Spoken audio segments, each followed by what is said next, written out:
What's good, party people? This is Voodoo in the Woods. He is former UFC mixed martial arts champion, Voodoo Maximus Pius Inololobo, and I'm recording the Woods, and we are going to break down this Anderson Silva versus Uriah Hall fight night uh, coming this Saturday, this Sunday. I don't even know. Can you It's even pay me enough to wrestle around? I don't know.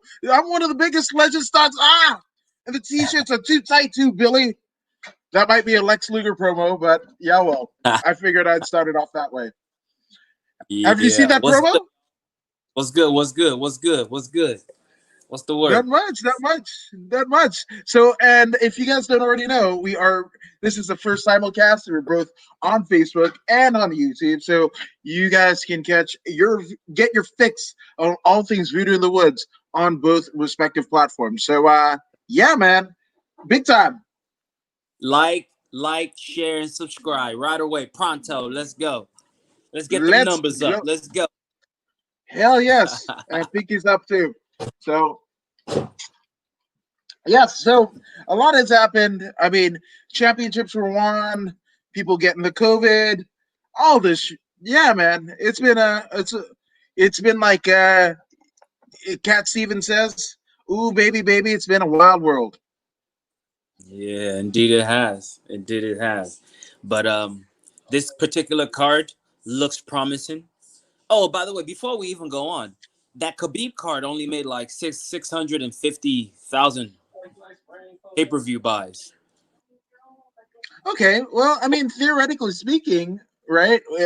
In theory, the USPN deal, as it stood, at least we know because we don't know how. Obviously, COVID either impaired the contractual obligations, but what we knew prior to COVID, the UFC deal with ESPN was essentially like the UFC getting almost likened to 500,000 pay-per-view buys per show, per fight night, per UFC, whatever. So regardless, so if it got 600,000 pay-per-view buys built in with the 500 plus, thousand or whatever. So it did a million too. Theoretically speaking, they got the revenue. They got the revenue for a million too, but not so much other things, right? But Street Jesus, he did 1.3. Oh, yeah, and he Connor got did mauled. with Cerrone. Wait, what was the Connor number? 1 million. Okay, but I mean, it's weird because people are like, "Oh, Habib's a big star. Habib's a big star." I didn't really I don't want to say I didn't know of him, but because I obviously did, but he didn't become like a threat to me until the Edson Barbosa fight. And obviously, I reference that fight all the time in the in regards to Habib. And the reason why is because that's what made me kind of, I guess, not the hype was definitely true with Habib after that Edson Barbosa fight. So but in terms of, is he selling, you know, pay per view? I mean, not pay per view, but is he selling action figures? Is he, or is he the top t-shirt seller on the UFC website? You know, those are things that the metrics that you would kind of use, the unofficial metrics that you would use to kind of ascend a star, right? So, I mean, unfortunately, Habib isn't that. Retirement or not. Oh yeah. Okay. There he is. There we go. So yeah, I mean, it's weird, right? Because people saying, Habib's a star and everything. Champion and star are completely two different things, two different metrics, right? And yes, he's a champion. He's a bona fide mixed martial arts assassin, right? But in terms of you know, is he going to be on Conan O'Brien?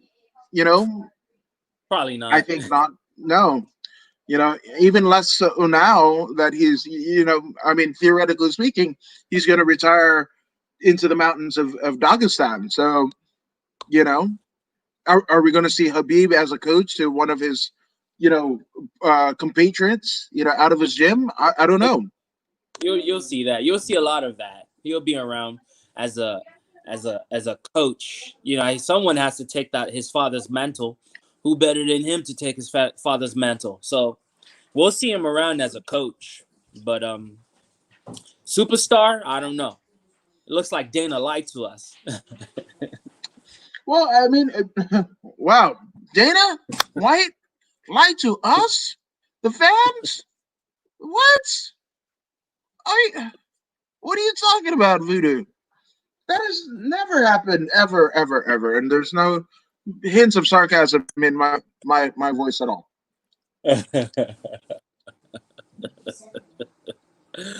Oh man. Yeah, man. Anyways, man. So, I mean, Well, going back to this card, right? Uriah Hall versus Anderson Silva. It has been announced through Anderson Silva's, kind of media scrums that this is it. Win, lose, or hmm draw come Saturday night. This is the last yeah. that we see. I mean, it's funny because we closed last week's show with, the goats, and I definitely want to get your side of it because y- you know, um, I I think I kind of steamrolled that kind of that conversation. But the thing about it is, the middleweight goat is Anderson Silva. That's one. I mean, I will put that against anyone. I don't think there's going to be anyone, especially with the rising, level of competition that there is in all of MMA, in Bellator, in One Championship, in UFC, in lights out extreme fighting, like wherever, right?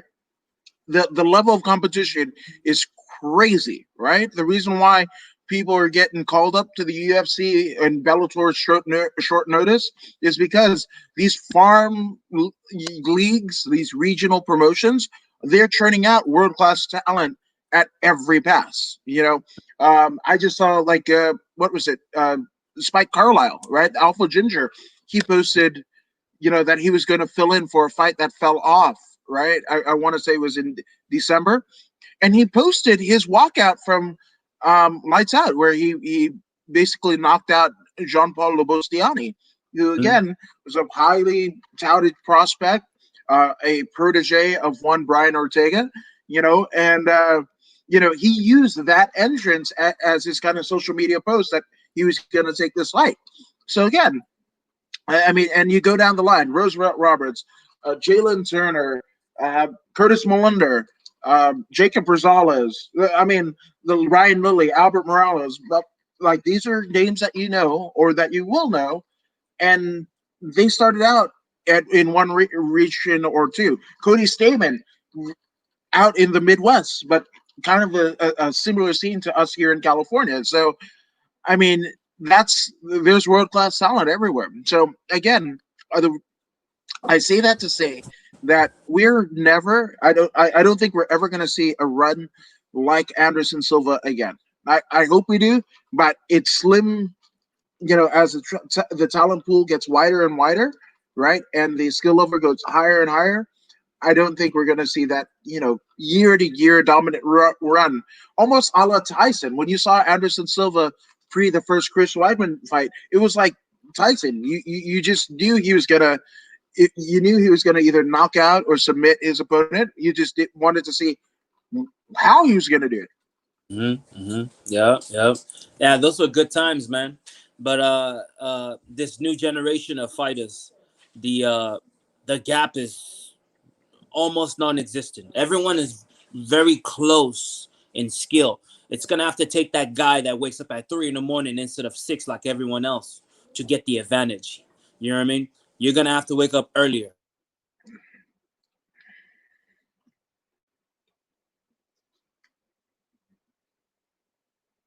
You can hear me, right? You can hear me? Now, now, yeah.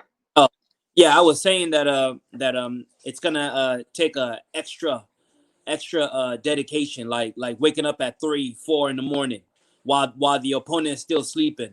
You know what I mean? It's gonna take that much dedication to get the advantage nowadays, since everyone is so equal these days. Yeah, 100%. It and it's funny because whether it be any striking sport like taekwondo, boxing, karate,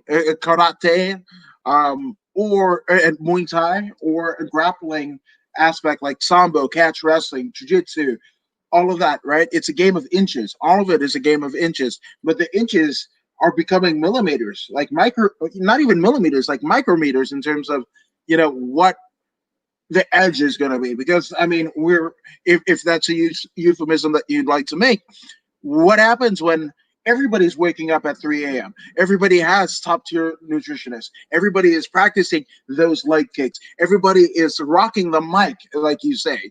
And it's just like, why is there not a superstar? It's because everybody's a damn superstar. I mean, by I guess vintage metrics of what we knew. Yeah, yeah. Um, it is what it is, right? It is what it is. Uh, uh, in the end, someone is gonna grasp the material a lot better than the other, and that's gonna be the champ. I mean, we also have to think about things as small as flexibility. Well, it's not really small, but flexibility comes in handy. You know what I mean? Uh, uh, uh, um, um, Dexterity. You know, all that stuff. All those things are also things that make a difference in fights. Ability No, no, to kick to the head, whereas someone else can't get as higher than the waist. You know, all these things make a difference. They might be little small things here and there, but it's the little small things that ends up winning the fight most of the time. so you mean that Blink 182 is absolutely right? All the small things? The small things, man. There you All the go. small things. Yeah, those guys are geniuses. They just didn't know it. Especially Tom DeLonge. I mean, he is out there searching for aliens and all that jazz. So shout out to Tom DeLonge and Angels and Airwaves. But obviously, speaking of all things kind of angels and airwaves, one thing that's going to hit the airways first off on Saturday night is a contest between Miles Johns, who's 10-1, and he goes up against the 9-1 Kevin Natividad. Kevin Natividad is one half of the Natividad brothers that we obviously saw in LFA. Kind of, kind of in the beginning of the quarantine, and I think that was one of the first LFAs back, if not the first LFA back, right? And yeah, so he's essentially getting getting it done. This is cool. 10-1 versus 9-1. This is obviously contested in the bantamweight division. Your thoughts, Voodoo Maximus? Well, I'm looking at Natividad, Mr. Quicksand. He's only lost to Glenn Baker, and he lost by punches, something like a knockout. But his opponent also has one loss as well. His only losses to what's his name, uh Mario Bautista. Remember I told you about Mario Bautista? Yep. Remember Global. He and I shared the card at Global. Global. Right. Yeah, he was on that card. That guy's from Arizona. I told you, man. There's a certain focus about that guy that's relentless. Like when he's getting ready for a fight, he's just in the back, just pacing. He's not talking to anyone, not talking to his corner. He's just pacing back and forth like a mad dog. You know, he's just back there pacing, focused. You know what I mean? So now, uh, uh, we have Kevin Natividad versus Mr. Miles, also known as El Chapo, Mr. Chapo. Uh, Chapo is a favorite according to Tapology, but I'm riding with Kevin Natividad on this one. Yeah, man. So it's a weird one because the El Chapo meets the quicksand, right? That's a euphemism because obviously Kevin Natividad is, I mean, he's quicksand, right? As we saw in his LFA contest. I mean, he's a Hawaiian dude, him and his brother. And Yeah. as we saw, in terms of the dearly departed Cooper Gibson and his brother Chase, there's something um, there's something crazy when two brothers, kind of ascend to the same sport together. And Kevin and his brother have fought on multiple cards together. So when that whole LFA thing came about, on the undercard of the Vanessa Demopoulos Sam Hughes fight, um, it was nothing new to him. It was something that they they kind of figured out. So I don't know. To me, I just think the mental edge, and I'm not saying that um, Miles Johns doesn't have a mental edge because you don't get to 10-1 for nothing. But Mhm. it is. I got to go with Natividad too, man. Home team, man. Home team. Straight up. Now, how do you think it happens? Woo! This is gonna because they're so close in skill. If Natividad doesn't catch him, I think this one will be unanimous. It's going the distance. I can't call how. It's going the distance. It's going to be very technical. I I, see a lot of technical boxing between the two. Some leg kicks here and there, but it's going to be mainly boxing. I agree. I agree. I don't see a finish. I don't see. I mean, both of them, both Johns and Natividad, have pretty durable chins. We've seen that in their past contests. Mm-hmm. And again, you don't get to 10-1 respectively, 9-1 and 10-1 respectively, without being some sort of durable, right? You might say one or two could be tin cans or inexperience or one punch knockouts or whatever. But again, we're looking at defeats and wins in the double digits, practically. So, yeah, but I've got Natividad, and I think it's gonna be the toughest test for both men, Johns and Natividad. Yes, I agree. I agree. I totally agree. And Natividad, he's going to be coming there. He's going to be coming in there trying to make a statement. I mean, even at LFA, he goes in there and he's always trying to make a statement. Now he's in the UFC. You better understand he's coming through to let people know it, let people remember his name, like I remember his name. So he's bringing the heat. I can feel it. I can feel it. I can feel it. Now, one thing that is going to hit us all up in the field, it's Courtney Casey versus Priscilla Cachoeira. This is going down in the women's flyweight division. Courtney Casey, almost a 50-50 record. We've got Mm-hmm. 9-8 versus Cachoeira, and she's got a 9-3 record. Courtney Casey, I mean, a lot of people have her as it's weird because she lost to Gillian Robertson earlier this year in June, but she actually beat via armbar Mara Borello, but she's lost to Cynthia Calvillo back at UFC on ESPN1, but she's got a win over Angela Hill, lost to Michelle Watterson and Felice Herring respectively.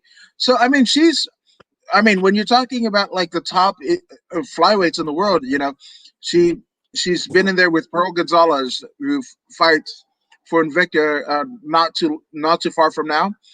On Mm-hmm. the amateur, I mean, she had back-to-back wins over Rachel Cummins, who, as we know, is the little sister of Durkin Patrick Cummins and the significant other of our friend Jason Manley, right? So they ran it back to back, right? That was the amateur career.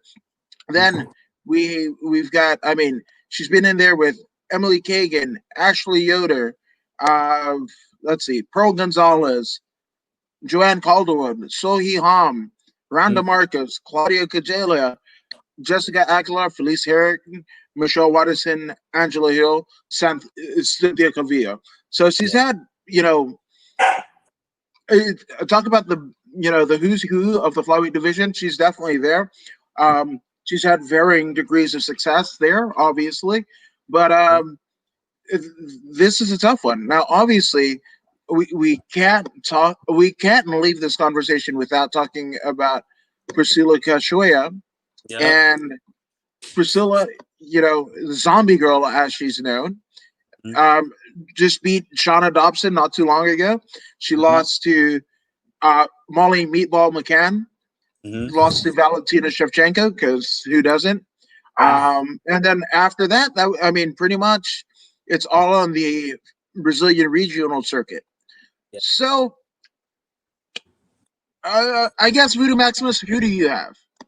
Uh, that Shanna Dobson win is very impressive to me because it was an uppercut, KO uppercut. And it also says perhaps she got lucky. It's an impressive knockout, but at the same time, perhaps she landed a lucky shot. There's an argument that could be made there. So, she lost three in a row after facing Valentina Shevchenko. She lost three in a row, man. It's hard to to come back from a Valentina Shevchenko loss. So, man, this is a tough one. It's a tough one. She's clearly game. Priscilla is clearly game. She's coming in there and she's coming to bring war. But at the same time, she's coming in there against a UFC veteran, someone who's been in the UFC for quite some time and has had some very legitimate wins in the UFC. So, I gotta go with Courtney Casey for this one, man. I gotta go with Courtney. She's got more I, experience. and how do you see it going? It's gonna go the distance. Probably split decision for Courtney. Really? Yeah, I don't see Courtney dominating this girl. I don't see that. That I don't see. But I do see Courtney winning by split decision due to experience. You know what? I'll go that way too. Because I was gonna say maybe an armbar. Like she finished off. Obviously, Gillet. Well, Mara Barella, right?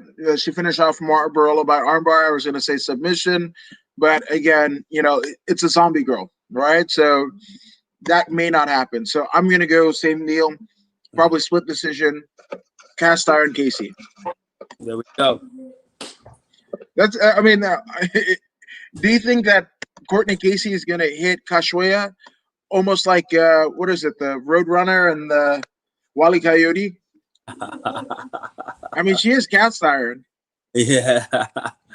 Yeah. I mean, the name says how hard she is, but in the end, she's gonna have to go in there and prove that she's still cast iron. Yeah, and that remains to be seen how that's gonna go. But I mean, it's going to be a fun fight. And it's weird because the first two, I mean, we've almost been spoiled as a audience because we've seen the last couple UFC, fights, both the pay per view and the fight night prior to this one, where I mean, they started out with bangers. I mean, the first couple fights could have been in the running for you know fight of the night or performance of the night respectively. So it's going to be weird because I know this one is going to be, hopefully we're wrong, but hopefully this isn't the one where people are like, you know what, I'll miss the first 20 minutes of it, because you are going to see incredible fights regardless. Yes, indeed, indeed. Even though it's gonna be a split decision, uh, I actually see a competitive match. It's not gonna be one person like holding the other one down and controlling them it won't be a Khabib effect. It's gonna be almost evenly matched, and these ladies will battle to the end. Yeah, to the end of the road, can't let go. It's a natural. One is going to belong to the other one uh, after all is said and done That's on Saturday. There we go. There you go. I tried to right. talk. Yeah. Yeah, man. But one thing that's going to be cool, we're moving up in weight and up in the card. In the men's light heavyweight division, we have Dustin Jacoby, who's 12-5, and he goes up against Justin Lede. is what I'm going with. But this is weird because obviously Dustin Jacoby, right? So he doesn't have too many notable wins, but the one that's actually, I'm sorry, he does have some notable stuff in here. He beat me and Casey Green, via punches. He knocked out Casey Green in a kickboxing bout at Glory 23, right? Then Mm. he lost to John Salter via a rear naked choke in Bellator at Bellator 132. He lost to King Mo Long at Bellator 123 about via ground and pound, and he actually has a kickboxing win over arguably the most decorated heavyweight and light heavyweight to never compete in the UFC. That man is Tony Kryptonite Lopez, and he has a win over Kryptonite, which I, there's not many people that can say that. I'm just saying. So I mean that is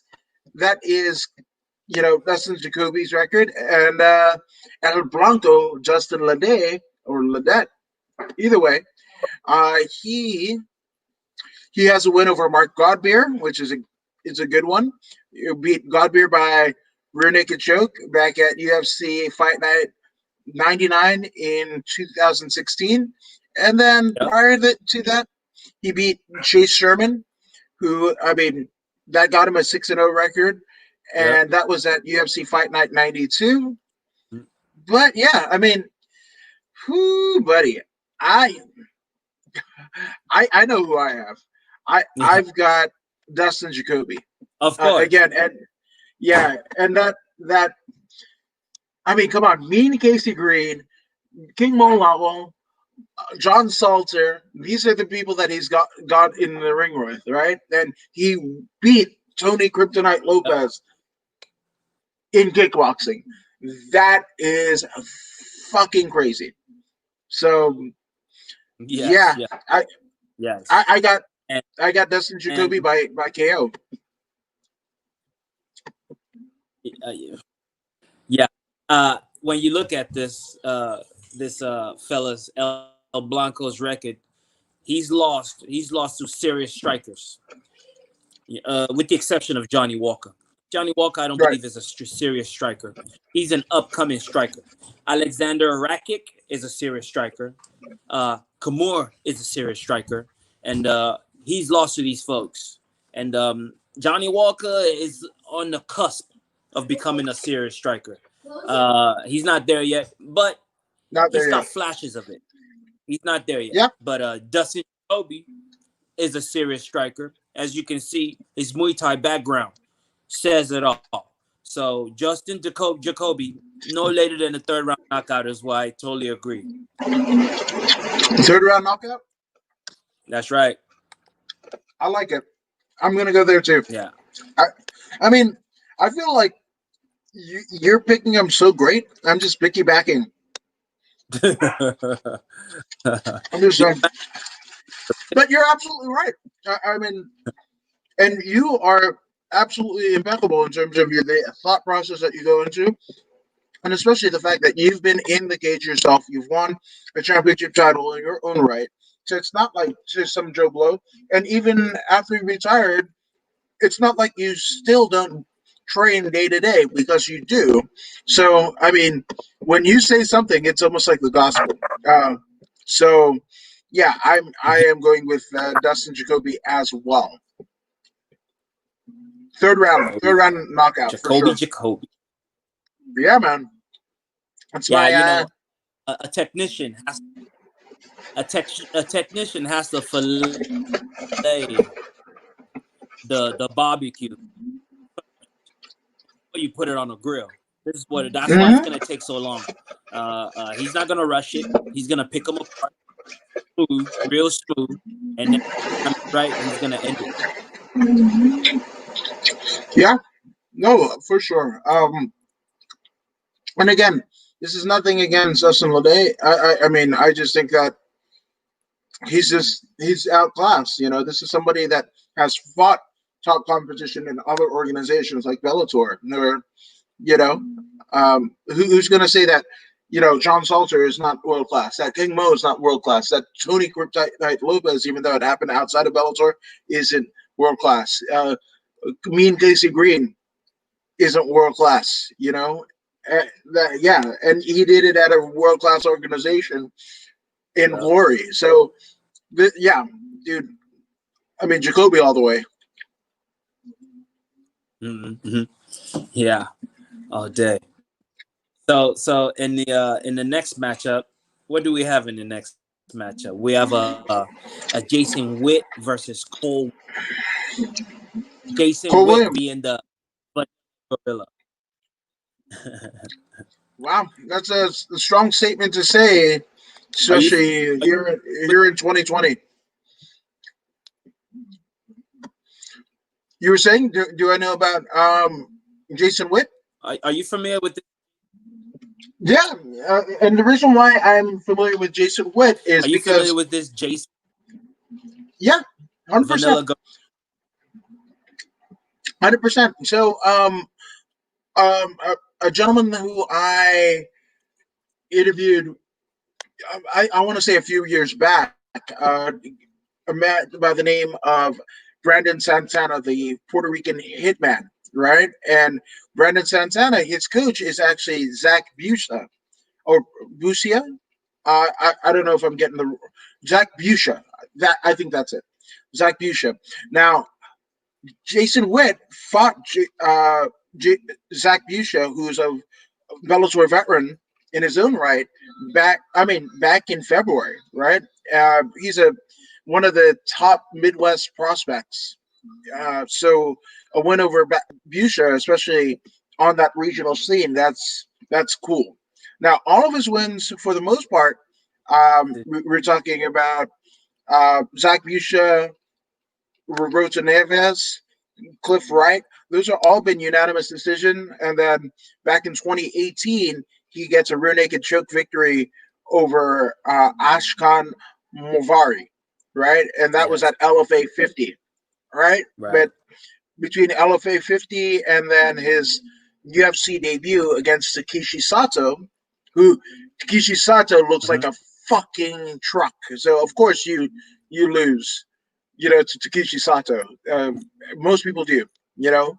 So yeah, I think Jason Witt has something to prove in this particular deal. And Jason Witt comes in with a 17-6 record, but he's going up against 11-2 Cole Williams, right?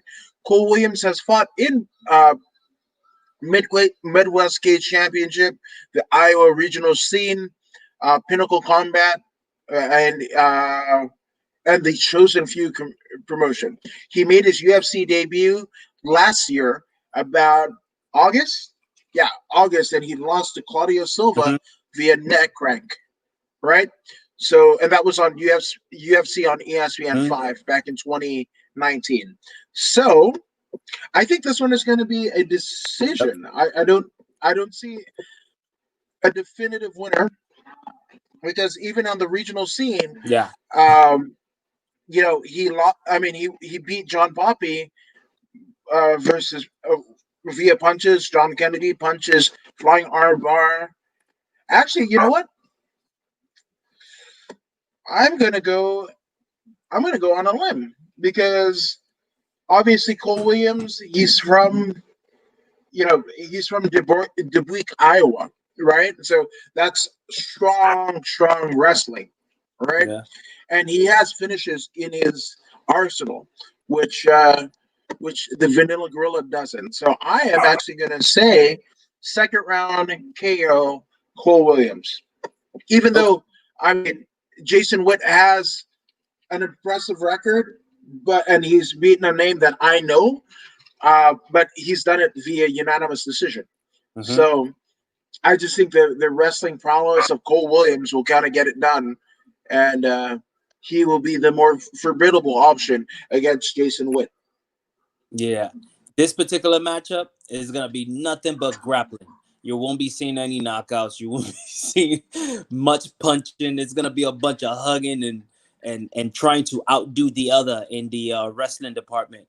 The man is named the Vanilla Gorilla for a reason. He's a super grappler. Most of his wins has been by decision.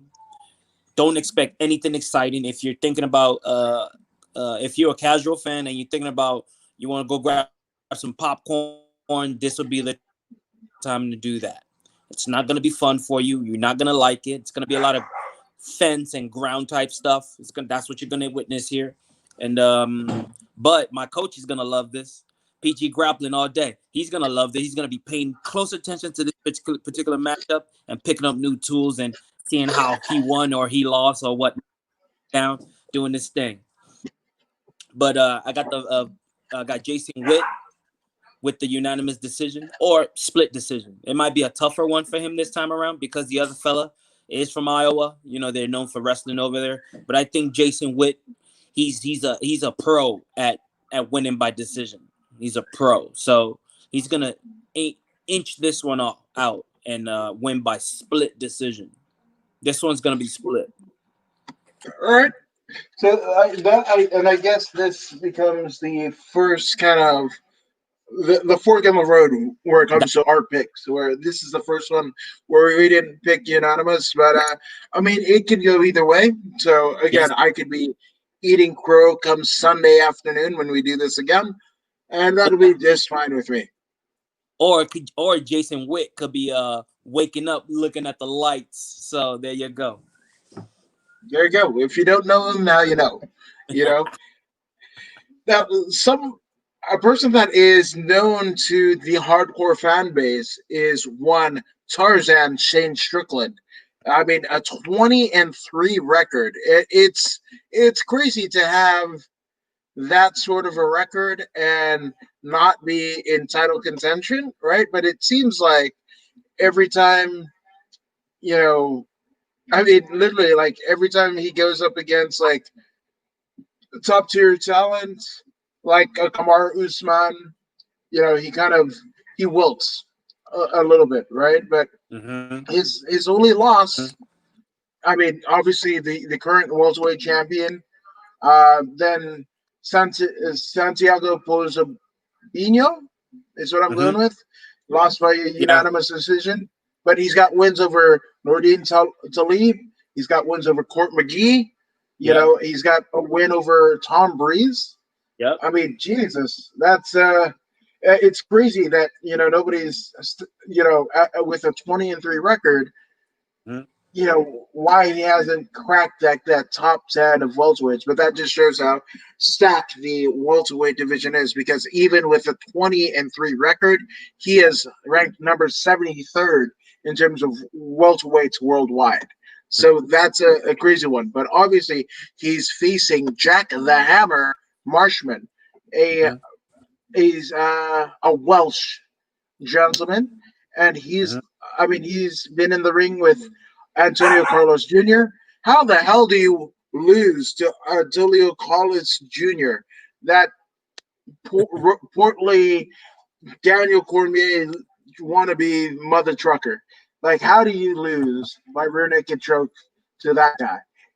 Obviously, you know, Thiago Santos you know, will kick and punches to the ground. That's a loss on your resume. But I mean, how in the hell do you lose to Antonio Carlos Jr., especially after the shit show that we saw a few weeks back, almost a month back from him? So I am just on general premise. I'm going Tom Breeze, probably rear naked choke, because Marshman is susceptible to those rear naked chokes. Obviously, he lost to Edmund Shabazian.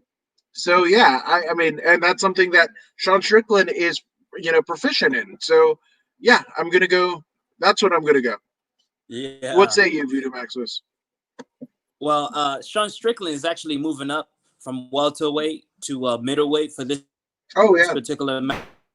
matchup.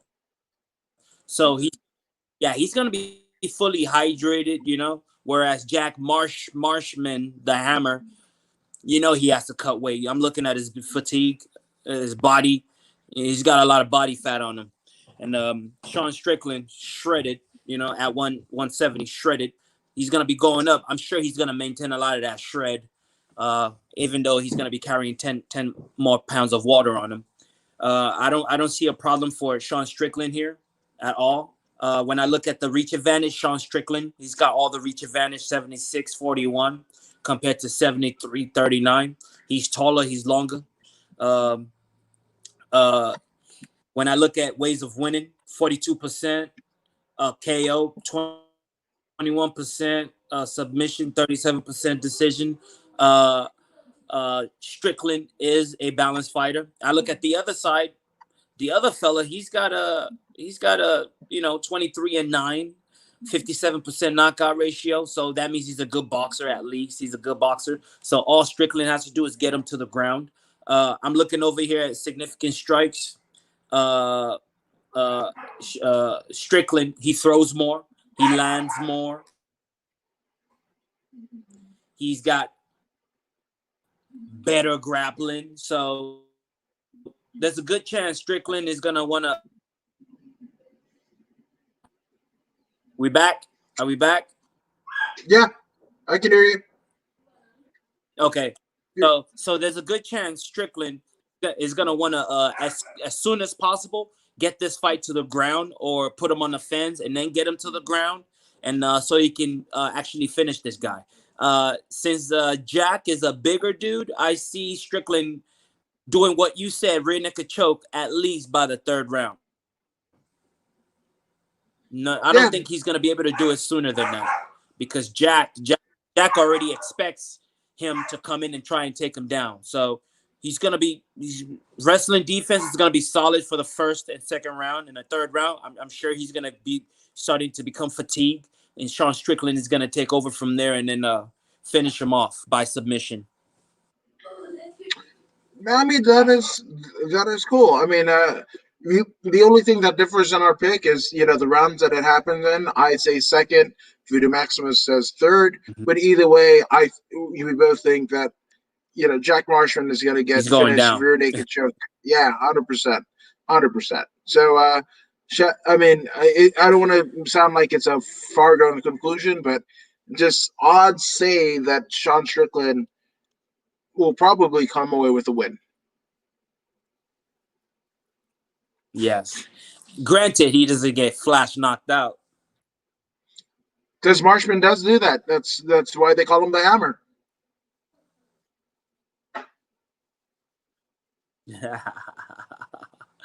Yeah, man. That's So right. now we're going to the bantamweight division. We have, and this is weird because this is almost a battle of the states because we have Adrian Yanez, who is 11-3. He is the number two ranked bantamweight in the state of Texas, and he's going up against Victor Rodriguez, who is 7-2, and he's the number two ranked bantamweight in Alaska. So this is fun. It's Texas versus Alaska. I'd never thought we would get here, but yes, here we are. Now, Adrian Yanez is an LFA veteran. He has a win over Brady Huang. I remember that the first round knockout out of Dana Mm-hmm. White's Contender Series, and then he also Yep. beat our friend Kyle the Hoosier Estrada at LFA 78. That was back last year in 2019, November to be exact. So this one, I mean, and he's got a win over Trent Moe, which again, Trent Moe is the one of the co-team captains, along with Little Badger Jacob Rosales and the courteous one Curtis Melander, as co-captains of the CSW fight team. And if you know, in Voodoo Maxis, you know about that CSW fight team under the great Eric Paulson and the always ready Ben Jones. I mean, to have wins over both Trent Moe and Kyle the Hoosier Estrada. Whew. And that's not even taking that win over Brady Huang. And I mean, Brady Huang, also a local guy, trains out of Black House MMA. So I mean, oh, damn, Adrian Yanez, you impressed me, sir. You definitely impressed me. But he's going up against Alaska's own Victor Rodriguez, who, I mean, so this is essentially Victor Rodriguez.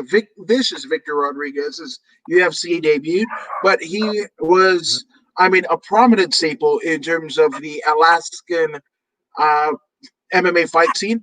And it's weird because after talking to one Tyson Duckworth, the reigning and defending Alaskan fighting champion, featherweight champion, Alaska Fighting Championship featherweight champion. There you go. I stand corrected.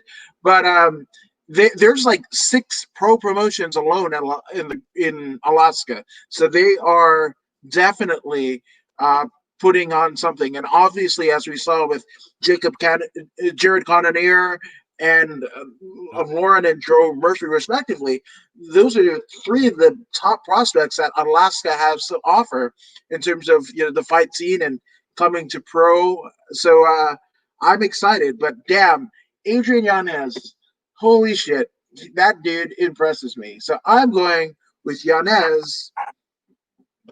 Let's see. Oh, I'm gonna say he's gonna. And that's a KO, second round KO. Um, it's fine and dandy that Victor Rodriguez is doing so well in Alaska, but I don't believe he's seen the level of competition that Adrian Yanez has seen, as you've just named some of the names, and these guys are formidable opponents that he's beat, and even some of the ones that he's lost to are formidable as well. So Victor Rodriguez has to come in and really prove himself, even though I believe they're both making their debut, right? They're both debuting on this card, Yeah, I mean right? mainstream UFC because Adrian Yanez. I mean he has been in front of the Yeah, UFC audience, but by way of Dana White's Contender Series. So this is both is their official UFC debuts.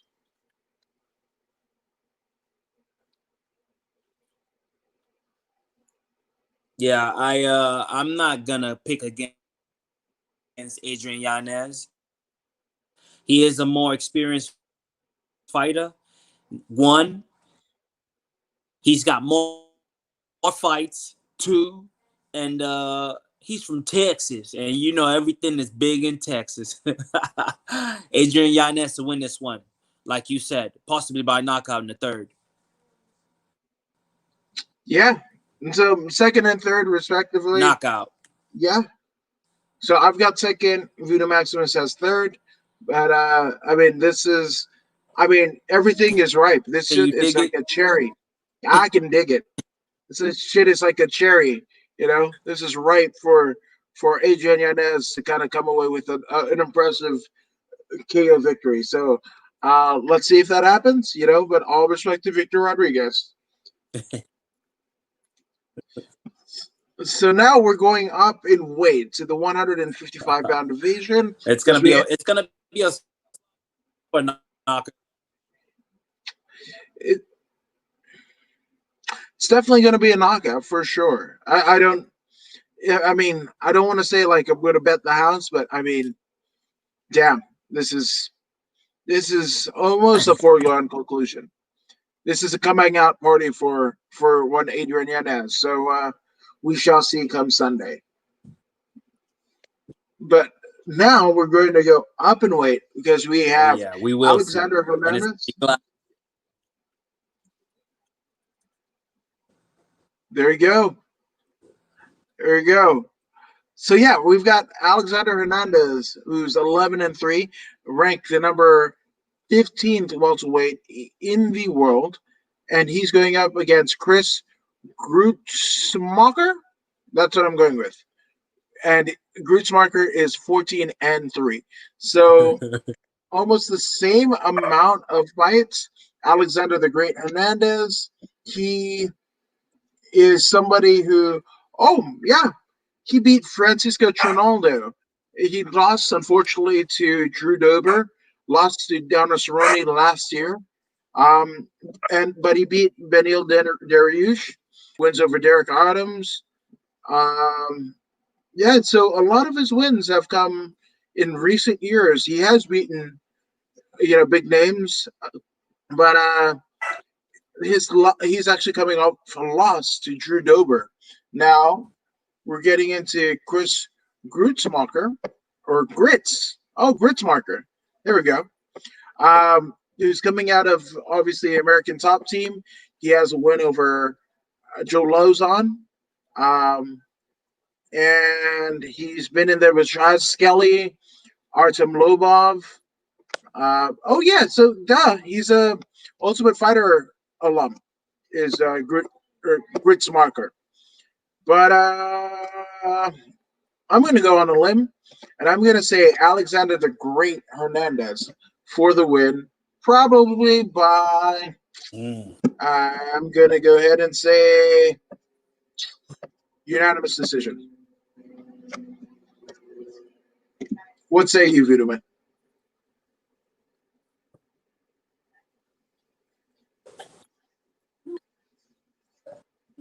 Yeah, I think I'm with you on that, man. Yeah, I think I'm with you on that, man. Because when a man names himself Grits, that means and I'm looking at this guy. I'm looking at his face. He looks like he gets punched in the face a lot, and he can take a lot of shots. And when I look at how he's lost and who he's lost to a bunch of serious strikers, people who punch faces for a living and enjoy punching faces. Those are the type of caliber people that he's lost to. Like for example, Artem Lobov. Artem would not do anything to take anyone down. He just wants to punch your face in. He's lost to a guy like that, and he lost to him in the second round. This Skelly guy, Redneck Alexander, the great good wrestler. He's skilled on the ground. I see Alexander standing with him and trying to knock his nose right off his decision win for Alexander the Great. I believe Alexander the Great is the better striker of the two, and it's gonna show come Saturday. Alexander split decision win. Split decision. I got unanimous. I don't think Grits has. I don't think Grits wins around in this one. Yeah, I don't. I just don't see it. And again, I hate to come down on anyone, but like I don't see him winning around in this one. I think Alexander's just going to kind of walk all over him. Kind of take his lunch money, but not do enough to. Not, I don't want to say not do enough to finish him. It's almost like Chuck Werpner, right? The Yeah. Bayonne Bleeder. When you went to see Chuck Werpner fight, you knew he was going to bleed. Now, does that mean was it Yep. memorable? Absolutely, it was memorable. But did that mean that Chuck Werpner made it to the pay window with extra zeros, on his check? No, not at all. And unfortunately, Grits, it might be that way with you. So you can prove me wrong, absolutely, but I'm gonna go with the great Alexander Hernandez. Yep. Yep. Yep. I'm not mad at that pick right there, man. Not at all. Not at all. So now we've got this one. I think will be fun, right? Because we've got Thiago Moises, who's 13-4, and he goes up against the king, Bobby Green. Now, obviously, Moises Mm-hmm. has wins over Michael Johnson. He lost to Wagner Rocha, one of the best jiu-jitsu practitioners there are. Now, obviously, that was a grappling bout back at Substars, which was an undercard of Dustin Poirier versus Gary Tonin, which is amazing Yes, for so many reasons. I remember. But he's lost. Yeah, you remember that. But he's lost to Benil Dariush, but has wins over Zach Freeman, has a win over Jamal Emmers. Whew, that's and has a win over France. Oh, I'm sorry, Francivaldo Trinaldo. I thought it was it, Francisco Trinaldo. I was like, holy shit, I'm going with that guy. But no, it was Francis Valdo, which is different. But obviously, we've got the King, Bobby Green, and in his fight with, I mean, I was about to write Bobby Green off, and I hate to do that, but I mean, the win over Clay Guida, that kind of essentially ended the retirement, right? Win over Clay Guida, the win over Lando Venata, the win over Alan Patrick. Those have all been fun fucking fights. Um, and Bobby Green, I don't know if he's one of the best, but at any given time, he's as dangerous as he's ever was, And obviously, he's he's training at Pinnacle Mixed Martial Arts with the one and only Jamal Emmers, which, funny enough, is somebody that Thiago Moises speak. So I don't know if that's going to take into account, but I mean, I love this run of Bobby Green because he wanted just to have enough money to pay off his house. He did that, and he hangs in for another two fights, and another one. I want to see this shit until the wheels fall off. So I've got the King Bobby Green all day on this one, and I, Yep. I want to say it's unanimous decision as well. Yeah, yeah, yeah. I totally understand why you chose OG Bobby Green because he is a complete fighter now. Uh, Not only is he a complete fighter, this is intact. When he first came back against Clay Guida, I was a little worried. I wasn't sure that this will be intact, and it's intact now. It's intact. He doesn't seek to grapple anyone. OG Bobby Green doesn't seek to grapple anyone. He seeks to destroy. He seeks and destroy like just like a missile. Thiago Moses, he another Brazilian top team, American top team guy. He's huge in the Brazilian jiu-jitsu. That's his main bread and butter. But understand that OG Bobby Green, the king, his wrestling is good enough to defend against Thiago Moses' assault, his jiu-jitsu assault. I don't believe he's going to be successful in taking OG Bobby Green down. And if he does get a hold of OG Bobby Green, I see him hanging on, trying to take him down. I see a lot of fence work, and I see OG Bobby Green defending for the first two rounds. Lots of defending. He's gonna get his hands off, but Moses is gonna do a lot of holding, trying to take him to the ground, trying to jump on his back like a backpack. He's gonna do a lot of that. But OG Bobby Green is gonna go off in the third round, and he's gonna light him up. I don't see OG Bobby Green stopping him, but I do see OG Bobby Green winning by split decision. Yeah. So you say split, I say unanimous. We're not calling the whole thing off, but I mean, I again, this is one of those where I think it's you mentioned the mental state of Bobby Green, um, and that has been called into question, prior to his kind of hiatus, if you will. But that is Uh-huh. all in check. He fights with purpose. He's already got his house paid off for his kids, and now he's possibly fighting just to kind of deepen the pockets of their college trust fund. So I love the story of Bobby Green. Hell, I want to see Bobby Green in a damn title fight, lightweight title fight. Why not? You I know, would love that. I mean I would love that that's too, man. That would be a great. and it's not with the performances and the vigor. And it's funny because like we're saying like OG Bobby Green, but like he's in his mid 30s, right? Like he's been fighting since he was like two, essentially. I mean, what can you say about Bobby Green that Yeah. hasn't already been said? But he's still a young cat when it comes to this stuff. And again, the amount of vigor. He didn't look sluggish, and yes, he got unanimous decisions, but he got three unanimous decisions. Again, in his last three fights, since his coming out of retirement, he hasn't lost a round. That he's won nine straight rounds. That's what we're talking about here.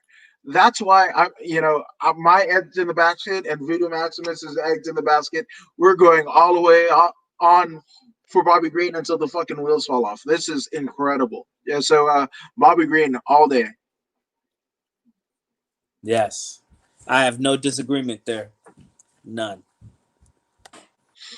Now, one thing that we may disagree on is the next fight. We've got a heavyweight fight between Maurice Green, 9-4, number 24 ranked heavyweight in the world, the Crochet Boss, which is one of the most unique monikers there is in MMA, right? But he's going up Mhm. against Greg Hardy. Um, Now, obviously, the Crochet Boss has wins over John Violante, the training partner of former middleweight champion Chris Weidman. Um, and then he lost to Alexei Olenek and Sergey Pav- uh, Pavlovich, Mhm. right? Yeah. Uh, and lost to Juan Espino in the obviously in the Ultimate Fighter house, right? And then we've got 6-2 Greg Hardy, um, the Prince of War. I wish I could say things about that, but I don't. And you know what? Here's Here it is. So the reason why Euron De Castro has a place in the UFC is because Greg Hardy needed somebody to pad the record of, right?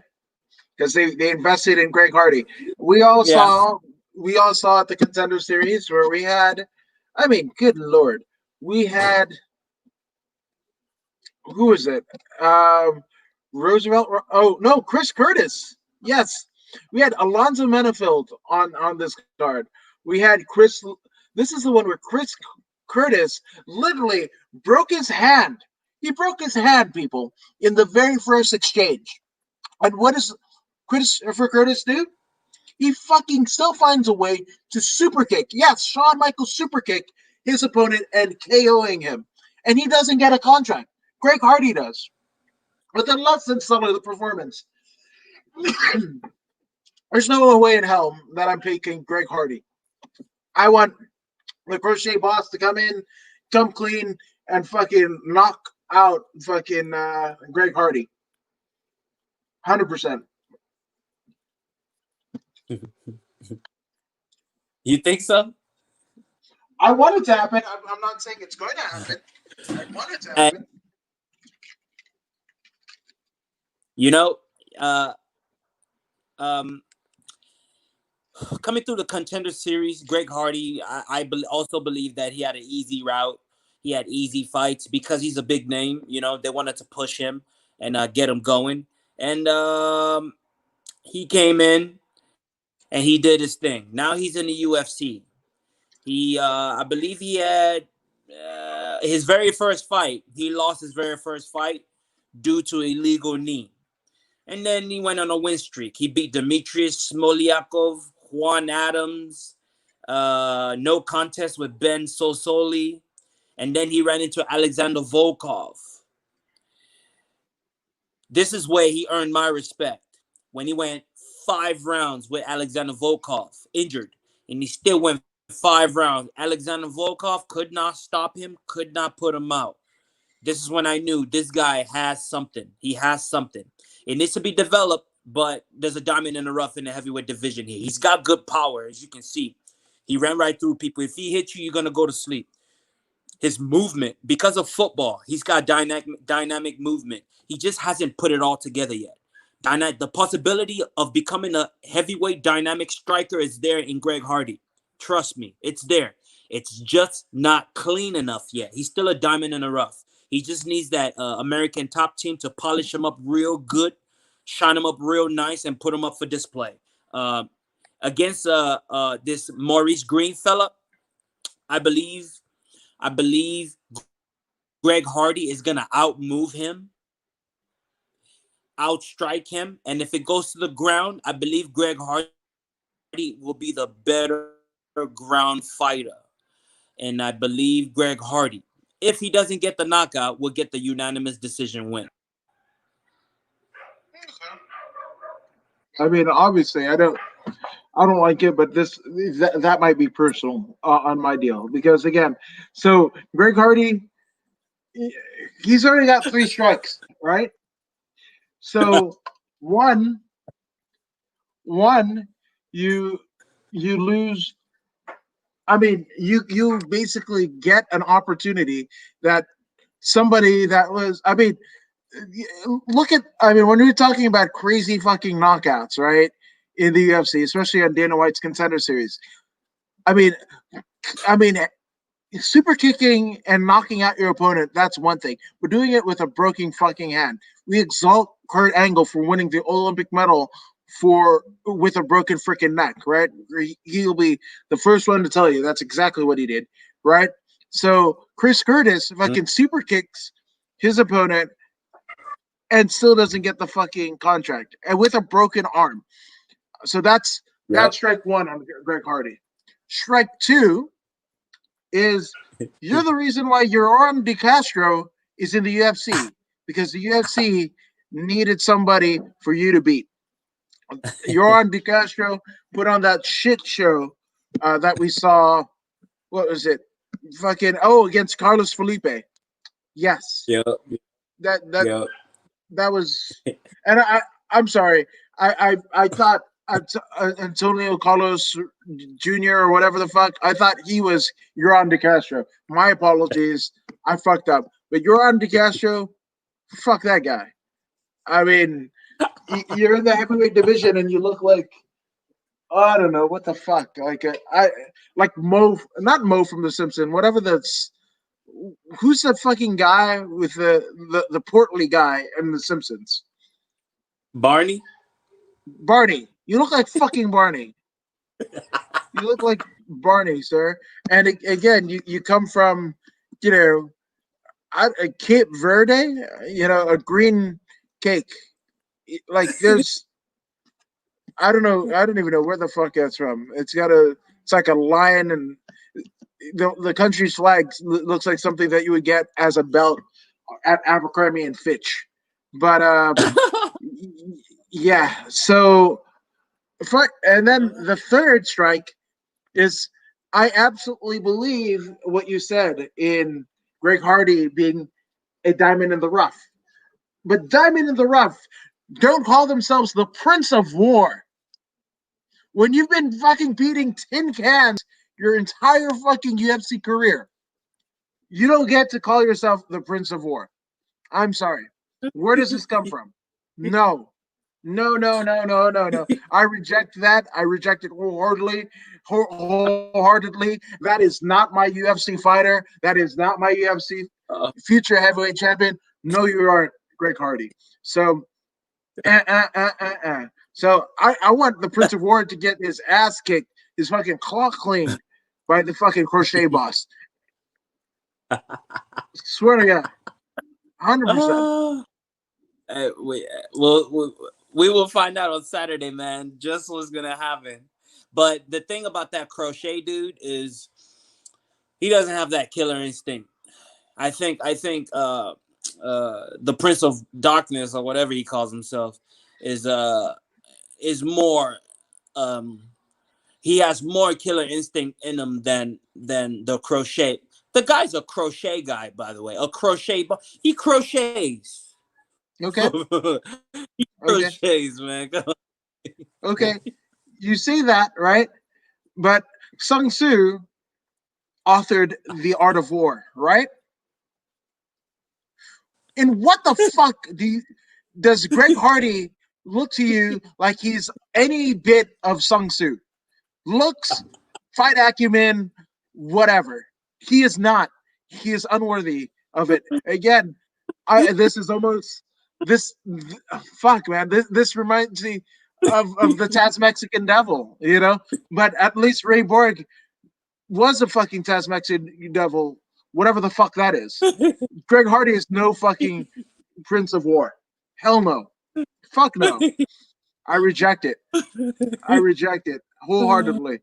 You Yeah, know, I I'm I would feeling. I would I would like to see Uh, Greg Hardy and fucking Platinum Mike Perry in a fight to the death, and both of them die. Double KO for everyone. And I won't buy the pay per Hey, view. hey, I can tell you one thing. Indeed, the Prince of War, that name doesn't fit. He would have been better off just going off as Greg Hardy. Just be Greg Hardy, the football player. He You would know. have been better The off being Ed Hardy. That shit ass t shirts and shit. Bedazzle, whatever the fuck. Maybe he could have bedazzled the fucking crochet boss or some shit like that. There might be a fashion fucking magnite that we're missing that Kanye could get behind and whatever the fuck and have a damn church service in Calabasas. I don't fucking know. I don't make this shit up. I don't listen to the hip and the hop. I don't. Jesus Christ. hey, But hey, I'm just hey, let me saying. tell you something. Let me tell you something, man. Like, share, subscribe. This man. This is too much. He's going off right now. I don't know. I'm not as off because if I went off, I'd be like Mick Maynard and Sean Shelby, Hey and man, Greg Hardy would be let's off of the fucking UFC roster and banished from all of MMA. Swear, swear. Where do NFL players go when they hey, die? my They face don't hurts go from to laughing heaven. so much, bro. Sorry, man, but where do ex-retired, domestic abusers go when they die? They don't go to heaven when the angels cry, as Nirvana says, right? So, whoever the fuck that is, Greg Hardy, I bid you adieu. I bid you adieu. I know I'm wrong, but fuck it, whatever. Prince of War. Good lord. The shit version of Ozzy Osbourne in that fucking Motley Crue documentary, fucking snorting ants, is more of a fucking Prince of War than your ass, fucking Greg Hardy. Good lord, what the fuck? Yeah, without even fucking doing anything, fucking Yoran De Castro is fucking like up in terms of his name recognition and value. And it's almost like the Jim Cornette and Bill Watts fucking thing, right? Bill Watts tells Jim Cornette, "Hey, Jim, I used to think you were a fucking dumbass, but I've seen so many fucking dumbasses that you moved up the ladder without even fucking doing anything. Ron DeCastro has moved up the fucking ladder and not even doing anything because Greg Hardy, his name, his look, his fucking background is fucking sick. It's not even toilet paper in the fucking woods. And I'm woods. I wouldn't even use him as a toilet paper. Fuck that guy. I'm just saying. But I don't think I told you how I really feel.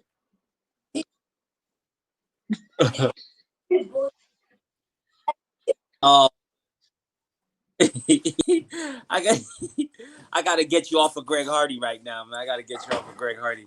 In the All right. next bout, we have Charles Ontiveros.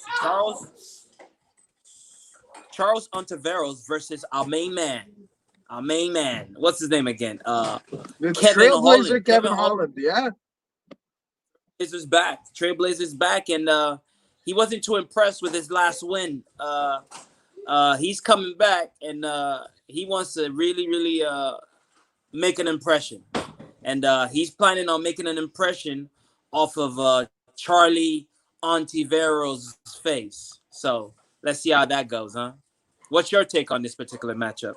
So I love. Well, first off, Kevin Holland. That is, I'm picking him via. I mean, I'm picking him as the winner. Now he trains at Travis Luter, MMA great, right? That doesn't get his just due, right? And everybody was talking about that crazy new Mansa Joaquin Buckley fucking spinning back kick against Impa Kangesi, but everybody forgot that fucking Kevin Holland was the one who fucking 32 seconds. It only took him 32 seconds to dispatch Joaquin Buckley. I mean, and that was just in what, August? Like he fought back. Look, he's look. The win over Joaquin Buckley was August. September, he beats Darren Stewart, and now we're in November, or October, right? We're still in October. I'm sorry, I'm fucking up. But he's fought like most people. Like we're touting Hamzat Chimaev and Daniel Rodriguez, and we absolutely should because those two are the future of the world, of the 170 division. Now, with that all being said, fucking the Trailblazer, he's fought back 3 fights back to back in 3 consecutive months. 3 consecutive months. August, September, October. Holy shit. Why are we not talking about Kevin Holland anymore? He is talking about like meaning what he says and saying what he means. He means everything that he says when he calls himself the Trailblazer because I don't know anybody outside of the early days of the UFC that is doing shit like this. 3 back to back. And he has, and it's even if he loses, he's 2-3. He's 2-3 of the year, and his year was like, I mean, fuck. I did he fight even before? Let's see. He beat. Holy shit! He beat Anthony Hernandez in May. I mean, he beat Anthony Hernandez in May. So he is 3-3 for the year. May, Dynamic striker, man. August, September. Yes. So how do we not have Kevin Holland?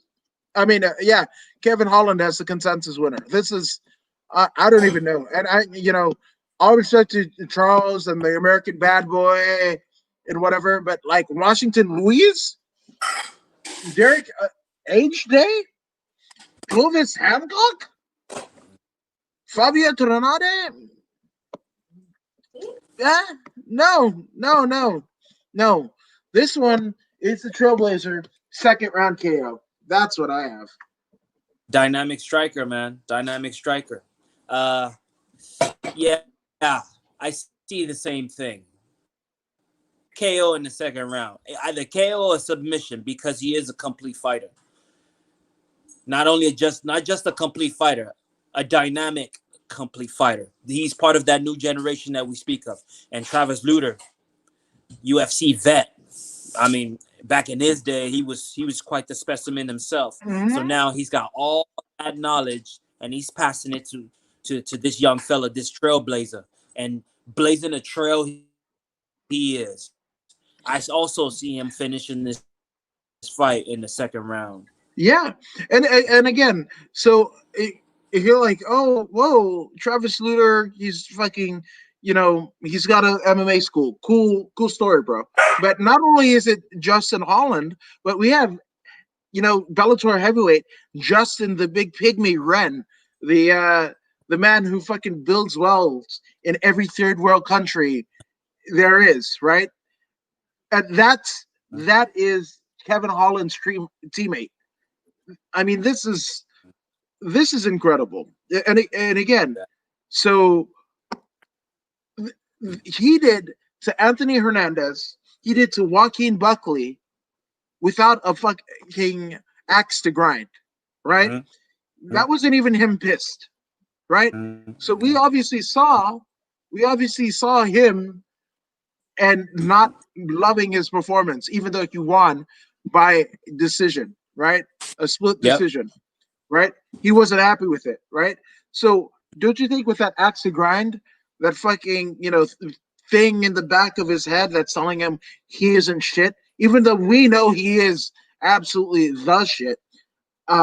Again, we're gonna see probably the most savage, the most vicious Kevin Holland that we are gonna see, and he's gonna make sure that when we're calling him, if the Trailblazer moniker is shoes, he's gonna make sure that his feet are firmly placed in his trailblazing fucking walking shoes, and he's gonna stop a mud hole through Charlie Ontiveros. I am. I do not disagree. There you go. So second round KO for one Trailblazer Kevin Holland. With that being said, that brings us to the co-main event of the evening.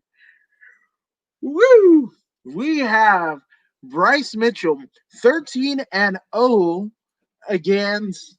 I mean, we've got Thug Nasty, right, up against one Andre Touchy Feely. Thug Nasty against the Touchy one. Um, I mean, one of the reasons why I love Andre Feely isn't so much. I mean, he is obviously somebody that has cut his teeth all through this kind of SoCal scene. He's a Tachi Palace, veteran. He's a Gladiator Challenge veteran. King of the Cage veteran. Uh, he's pretty much been there, done it all. Been in there with Yair Rodriguez, Godfredo Pepe, which is the greatest fucking name ever. Godfredo Pepe. I should have named a dog that. That was awesome, right? Um, wins over Artem Lobov, wins over Dennis Bermudez, wins over Miles Jury, Shaman Moraes, Charles Jourdain, right? And he won that split decision. Um, now, the reason why I love Touchy Feely is do you remember when some one of his sponsors didn't come up with their end of the obligation, and it was supposed to be like three posts. He spit on whatever, fucking got a baseball bat, whatever, and then three, and said "fuck off." Like that was the most brilliant piece of marketing, whether it be backhanded or not, that I have ever seen. So, um, I mean, and again, you can't be thug nasty. You can't be, you know. I mean, he's beaten some people, right? He's beaten. Oh fuck! He's beaten Chris Cully. Yep. He beat fucking Chris Cully by armbar. And again, that's not a tough. That's a tough thing to do because we know fucking Chris Cully. I mean, he's killing it in terms of Muay Thai, winning a championship and even being a novice at that. So Chris Cully, shout out to Chris Cully. But he beats Chris Cully at V3 fights. Then he's actually had some like Tyler Diamond. Again, that's another one of those like high prospected motherfuckers, and he should still be in the UFC for shit happens. But Tyler Diamond is of that kind of what is it like? Fights in Bishop, California. He's a champion for one of the promotions out there. I mean, just an impeccable human being. Um, yeah, dude. Oh yeah. Oh, he beat. This is great. He beats Emilio Chavez, that fucking pedophile. Yep. Yes, he bulldog tripped his ass, which good, good for him. Fuck yeah. Um, and this, yeah. So, holy fuck, man, this is a tough one. But I'm going with Touchy Feely. I'm going with Touchy Feely. Okay. Okay. Um, touchy feely. He's a stand up fella. He's a stand up Hawaiian fella. He's pretty gangster in his own right. He does his thing, but at the same time, he's stepping in there, man, against arguably one of the best grapplers out there. You know what I mean? One of very few to ever pull off a twister in the UFC. I believe he might have been the second. The second, yeah. Yeah, yeah. After Korean Zombie, I Mm-hmm. believe Zombie was first and he's second. Right. So to be able to pull something like that off in the cage, either the opponent is completely retarded or the person initiating is really really good. And I don't believe his opponent was retarded in this case. I believe he was just that much better. You know what I mean? This fight is gonna be high paced, very very high paced because this is the only way Bryce fights. This is Bryce Mitchell, man. He's something different. He's something different. He doesn't have great striking. He does have enough striking to hang with touchy feely, but eventually he's gonna use his striking to get close enough to get the takedown or to put him on the fence and grind him up, dirty boxing. You know what I mean? Uh, it's gonna be very, very uncomfortable for Touchy Feely this match. It's not gonna be a comfortable match. Thug Nasty, this is where he thrives. When things are uncomfortable for the opponent, uh, of course it's uncomfortable for him as well because they're both in the filth together. But he's Thug Nasty. He's used to nasty things. He reminds me of one of those nasty boys. You know what I mean? He's his grappling is very, very good. Most of his wins have been by submission, and I see nothing different in this particular matchup. If he doesn't get the submission by the third round, it's gonna be a unanimous decision win for Thug Nasty. All right. No, that's good. That's good.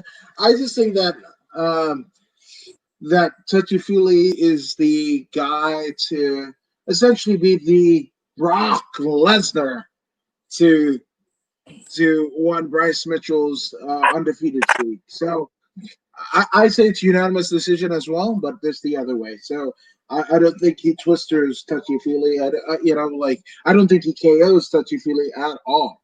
You know, yeah, so I say it's unanimous decision, but Touchy Feely to your Bryce Mitchell. Mhm. Agreed. Agreed. Agreed. Agreed.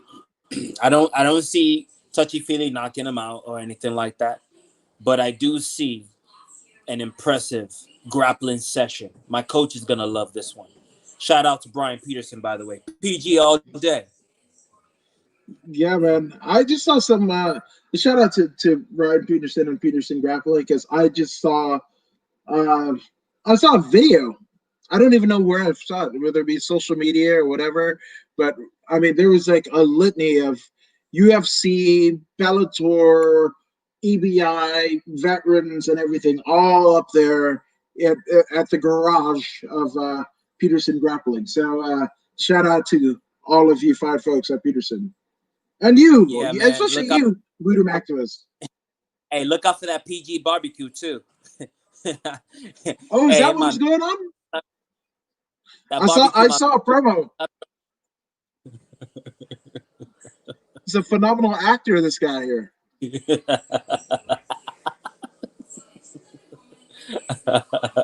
Yeah, man. So shout out to the Peterson Grappling and Barbecue. That sounds like it should be a shirt. So Brian Peterson, if you're not watching, that should be a shirt. I'm just saying. Marketing opportunities here. Now we are at the main events of the evening. We have none other than the greatest middleweight of all time. He is the Spider, Anderson Silva, and he goes up against Uriah Hall. Obviously, Anderson Silva coming in 34-10. Um, with Uriah Hall 15-9, the number 27th middleweight in the world versus the number 9th. Prime time, obviously. I mean, what could be said for prime time that we haven't already said? I mean, obviously, this is it's a weird one, right? Because two back to back. I mean, knocking motherfuckers dead dick in the dirt. When it came to the UFC Ultimate Fighter house and series, but he's had a tough go in terms of his career post that because he's lost to Robert Whitaker, which again, he's the former middleweight champion. He went back to back, so he beat Gegard Mousasi, which Gegard Mousasi is fighting, I think, right now for the Bellator championship. But right as yes, so he beat Gegard Mousasi with a spinning back kick and punches. The second round, 25 seconds in the second round, and then loses to him a little bit later, which is weird. Yeah, in 2016. So literally almost a year to the day, loses to him when they ran it back. But he lost to Rafael Natal, beat Thiago Santos, beat Chris Lieben, lost to Kevin Gastelum. Um, and obviously, we already know in terms of his Ultimate Fighter season, He's that was fun. The two bouts. I think Bubba McDowell. Yeah, the spinning hook kick against Adam Sella, and then Mhm. the one punch KO of Bubba McDaniel. That I mean, shit me. Um, but he lost.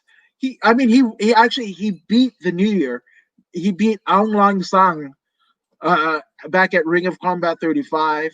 That's that Chuck Norris, right? The circle, that circular pit thingy, whatever. Mhm. Yeah. Mhm. So I mean, here's the thing. It's Anderson Silva. Anderson Silva has been a lot of people's heroes, namely Uriah Hall's hero. And Uriah Hall has had a hard time of having that killer instinct, right? He's got all of the talent in the world. He's got all of the strict traditional martial artists that there is, right? But in terms of Mhm. being able to kind of, he likes to play with his food more than I could imagine. And again, when he reveres somebody, this is a great thing in terms of a humanitarian to have tremendous empathy for folks, right? But Mhm. that doesn't necessarily make a great fighter. And not Mhm. saying that Uriah Hall isn't a great fighter. It's just in this kind of avenue, in this respect, he isn't because it's kill or be killed, and he's not the one to take you Old Yeller out back and put a bullet in Old Yeller, unfortunately. And not to say that I'd like that, but I'm just saying because this is exactly what he has to do against Anderson Silva. And as we see with Anderson Silva, he is no slouch. He is somebody that went up in weight to fight Daniel Cormier at UFC 200 on what, a day's notice, and didn't look half bad. Didn't look half bad. Like DC knows he didn't dominate him. You know, he didn't dominate him at all. But who who's Anderson Silva beat? Obviously he's lost to Israel Adesanya. Jared Cannonier lost, but he essentially beat Derek Brunson as recently as 2017. That is post Mhm. the Chris Weidman knockout, right? So, well, not knockout. It was the injury. A knockout and injury, respectively, right? So here's two people who respect each other greatly. Anderson respects Uriah Hall. Uriah Hall respects Anderson Silva. But I think the difference maker is again. I think even in his advanced stage of his career, Anderson Silva wouldn't be shy to absolutely obliterate Uriah Hall. Uriah Hall wouldn't do that to Anderson. So I'm going to say Anderson goes home, leaves the sport, almost like Vern Gagne, but not as champion, but he wins a unanimous decision over Uriah Hall.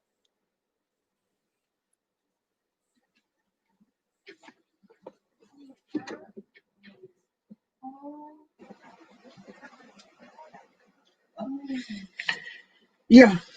So we are waiting for Voodoo Maximus. It seems like he's stalled or got possessed. It's amazing. Um, yeah. So I don't know. What do you guys think? I think Uriah Hall doesn't have what it takes. Ric Flair says it: to be the man, you have to beat the man. And there, there has never been an instance where Anderson Silva hasn't been the man. So I don't think he has what it takes. I mean, if Ric Flair is the Nature Boy, then I, guess what? He's Buddy Rogers, or not Buddy Rogers. Uh, Whoever the fake Nature Boy is. There was a guy on like Talking Shopomania or whatever. That was I don't know. I don't know. But Voodoo Maximus is back. So I say Anderson Silva by unanimous decision. What say you? Well, uh, I don't need to say anything else about Anderson Silva that people don't already know. Even the casual fans know Anderson Silva. The man is a renaissance man. The man is a trendsetter. The man led an entire generation of fighters and taught them all, including the current champion at 185 right now. He taught them all how to do it. They all watched him do it. They all watched him do it, and they're still watching him do it. And finally, he's gonna hang up the fighting gloves, and it's bittersweet. It's bittersweet because I've been there since almost the beginning. Uh, where has he fought? He's fought in Brazil. He's fought for Shuto. I believe that's Japan. He's fought in Pride. He fought in 21, 22, 25. He fought in Storm Muay Thai. He fought boxing. He went back to Pride 26, in which he lost, by the way, but Triangle Choke, it's all good. Gladiator FC. He fought in Cage Rage.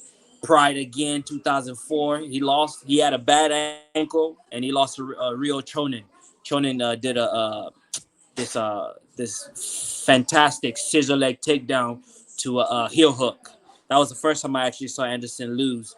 But then he went back to Cage Rage, did his thing, and then he fought a few more times, and then he showed up to Fight Night 5, Fight Night 5, in which he fought Chris Lieben. This is when Anderson peaked. The Anderson that we saw before that was all right. He was still a diamond in the rough.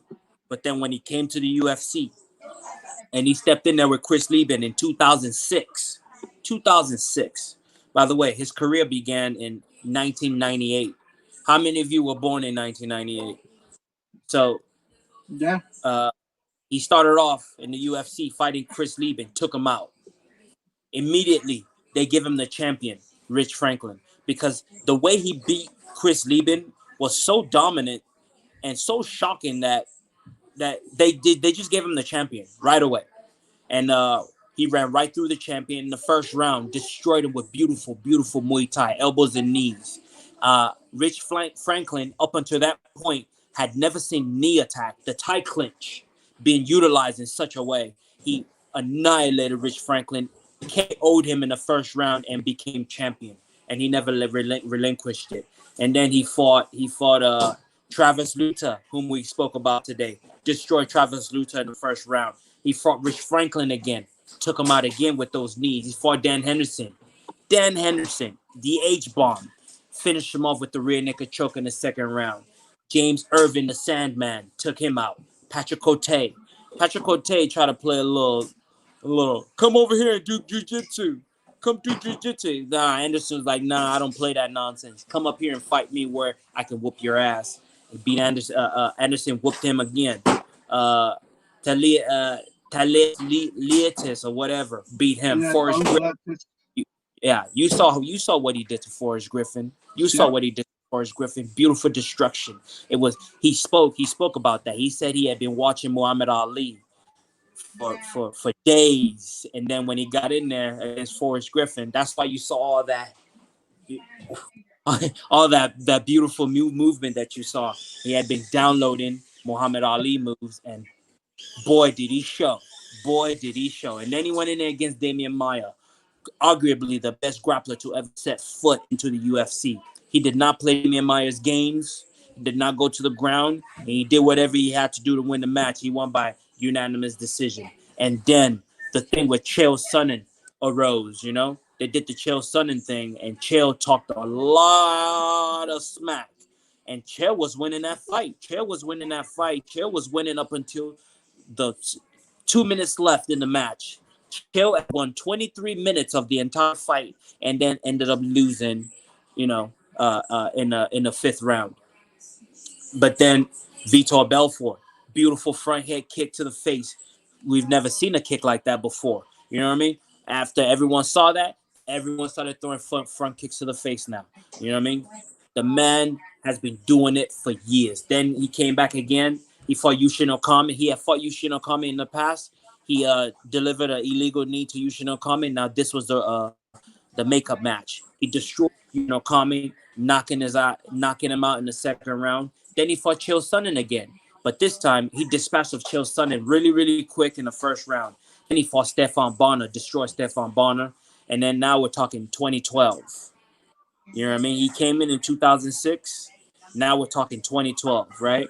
He had been dominant this entire time, defeating people left and right. And then he faced Chris Weidman. Uh, he he got he got complacent and he got knocked out. And then when he came back, his mind wasn't right yet, and he wasn't mentally sound. He threw a ill-advised kick, inside leg kick, which Chris Weidman checked and snapped Anderson's leg. Anderson was out from 2013 to 2015. The man rehabbed, the man trained. He came back and he fought Nick Diaz. He was able to beat Nick Diaz, but the fight was a no contest because Nick Diaz was full of weed. He was full of marijuana. And then he had to fight with Michael Bisping in England. We thought he had knocked out Michael Bisping with a flying knee, but I don't know. For some reason, the fight continued. Michael Bisping was able to win that by decision, unanimous decision. He was supposed to fight Uriah Hall right after that, but the fight fell apart. And then UFC 200, Daniel Cormier was supposed to fight, I believe, the John former Jones. champ, the former champ John Jones. John Jones tested positive for some something, and 24-hour notice. Guess who stepped in there? The man himself, Anderson Silva. He made weight, stepped in there, did what he had to do. You know what I mean? And then he came back after that, and he fought Derek Bronson, which was his last win. He beat Derek Bronson in a unanimous decision. Then he came back against the champ, Israel Adesanya, before he became champ, I believe. He lost, and he fought Jared Cannonier in Brazil. Um, I believe if he would have won against Jared Cannonier, he would have retired on the spot there in Brazil, because this is his favorite place to fight, is in Brazil, in front of his hometown. He lost against Cannonier, leg injury. Cannonier kicked his knees out, and then now he's back. Anderson is back. I believe Anderson is about 34, 35 years old, and he's fighting Uriah Hall. Uriah Hall, a young man, he's fast. He's fast. He's durable. He's dynamic. He's a dynamic striker. I don't know much about his ground game. I don't think he has much of a ground game, but it is what it is, man. He's doing what he has to. Now, in regards to who's going to win and who's going to lose, I believe the young man is going to be very quick. I mean, we just saw Israel Adesanya fight um, Anderson, and this is the perfect blueprint, right? The way Israel fights is the same style, as Uriah Hall. So Uriah Hall has the perfect recipe to stop and well, maybe not stop him, but defeat Anderson Silva. Um, the book says for me to pick Uriah Hall, but this is Anderson Silva's last fight. I want to see him win. So I'm gonna have to go with Anderson Silva, even though logic tells me to pick Uriah Hall. I don't give a damn. I have too much respect for Anderson Silva to pick against him. You know what I mean? Even if I know he's gonna lose, I'm still going for Anderson. You know what I mean? The man has given too much. He's given too much of himself to this sport, and I have nothing but respect for Anderson Silva. Nothing but respect. Nothing but respect and admiration. He is a Hall of Famer. He has been nothing but flawless. I don't give a damn what kind of test, positive or no positive. I don't give a damn. I don't care, because the fact remains that they're all on steroids, like the Diaz brothers would say. You're all on steroids. Uh, just because he was one of the ones that got caught doesn't mean many others weren't doing it.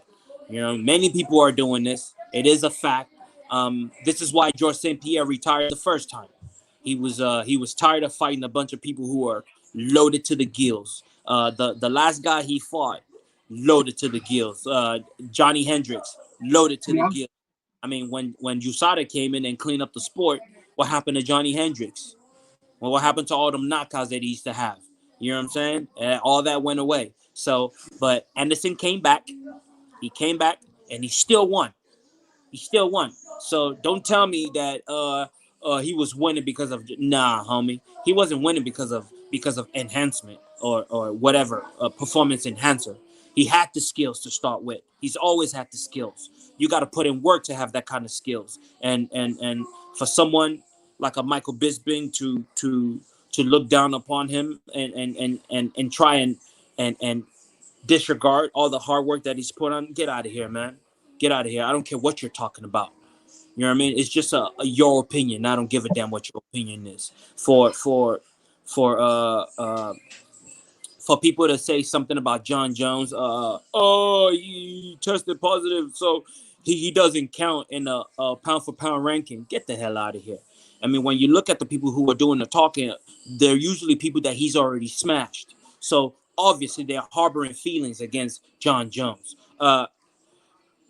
Going back to this particular matchup, I'm going Anderson Silva all the way, man. I hope he gets the win. I pray that he gets the win. Um, it won't be a knockout because the young man is too fast. He's a dynamic striker. I gotta respect his striking, and and and even if Anderson loses, I don't mind the person he's losing to because the kid is battle tested. The kid is he's legit. He's a legit fighter. He's been legit since the beginning. It just so happens that he hasn't been able to put it all together yet. But I saw him recently at the pre-fight post pre-fight conference or whatever you want to call it, and I Mhm. like what he's and he's calling out the champ. He's calling out the champ, and he's accusing the champ of fighting easy fights.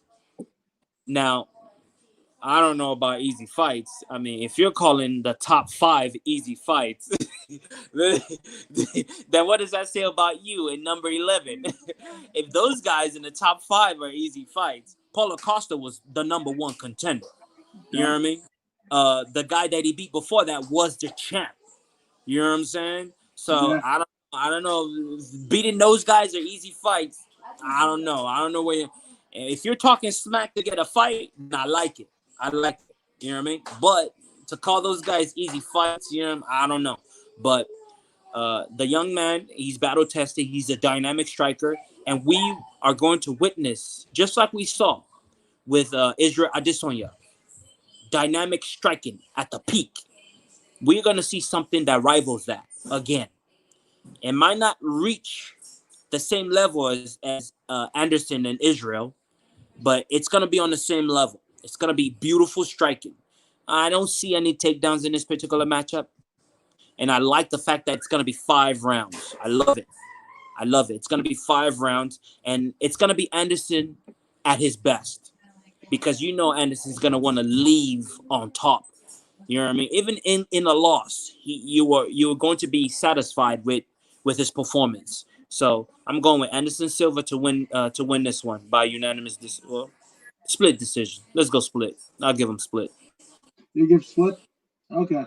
Yeah, I'll do split. Maybe I was being overzealous with the unanimous, but let's do split. But yeah, I mean, I, I'm getting choked up because Anderson is one of the reasons why. I mean, shit. One of the reasons why I fucking follow this sport. I mean, if it weren't for Anderson Silva and Barnett and Dan the Beast Severn for sure. Like I don't know if I'd be doing this. Uriah Faber goes in there as well. Jens Bolver. So it's weird because you knew it was going to come, and this is even this is even a testament to what a warrior that Anderson Silva is. He didn't have to take this fight with Hall. He didn't have to take it at all. you know. But just like as we saw with Nico Price and Donald Cerrone, and Cerrone saying, "Hey, if you want to run that shit back, I got it." And Nico Price is fucking crying and all that shit like that. This is whether it was said or not. This is something that Anderson is doing to kind of usher in. Like if you're gonna be the next kind of echelon of this sport, then or even if somebody beats you after this, let that person's win mean something. This is the samurai in terms of putting the incense in their helmet. So when their opponent cut their neck off, they would smell some sweet smell and not have any lingering, kind of connotations, knowing that it is just business, right? So this is Anderson doing that. And again, that just makes me love Anderson even more, And the, again, in that Adesanya fight, he didn't look bad. And then in that DC fight, he didn't look bad. On And, 24 hours notice.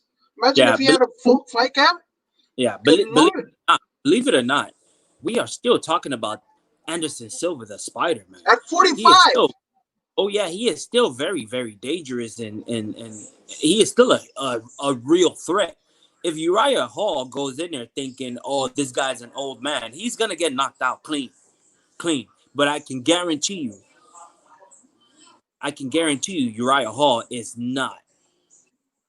He's not overlooking this fight, and he has his absolute attention towards this fight, and he's gonna do his best to win that match, guaranteed.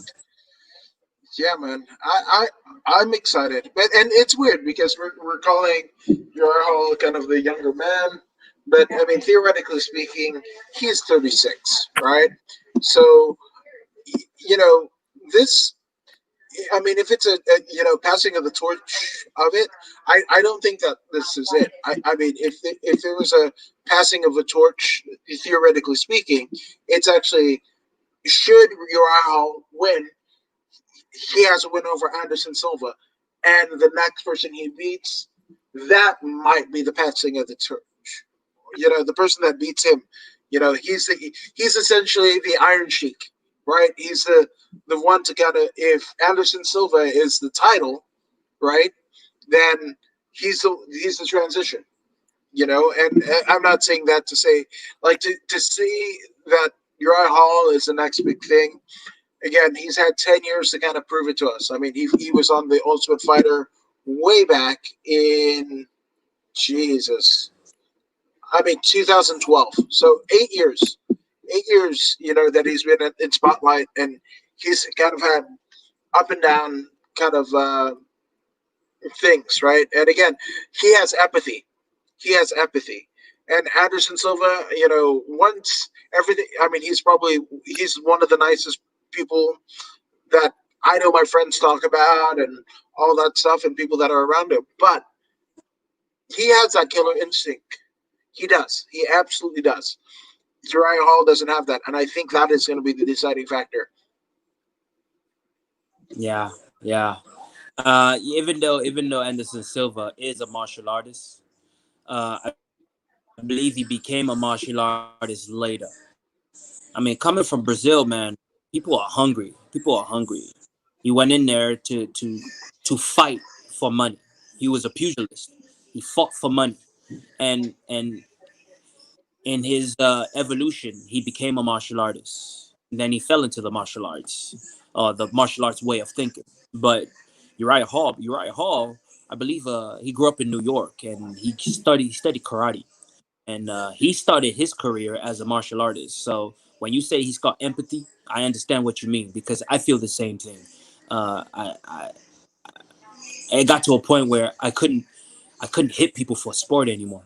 I didn't have it. I didn't have that killer instinct um, to hit people for sport. I couldn't do it anymore. Um, Perhaps this is what Uriah Hall is going through. Yeah, he'll win. He'll fight and he'll win. But there's some. I mean, I've seen his face when in the Ultimate Fighter House when he threw that spinning heel kick and he hit that dude and he realized just how close to death that guy was. I saw his eyes. I saw that it bothered him. It bothered him, and that was one of the things that messed me up too. You know what I mean? At that global fight, it just threw me off, man. It threw me off to see that I have the power to do that to someone. I couldn't continue with that. To be able to just go out there and demolish another human being. I couldn't do it anymore.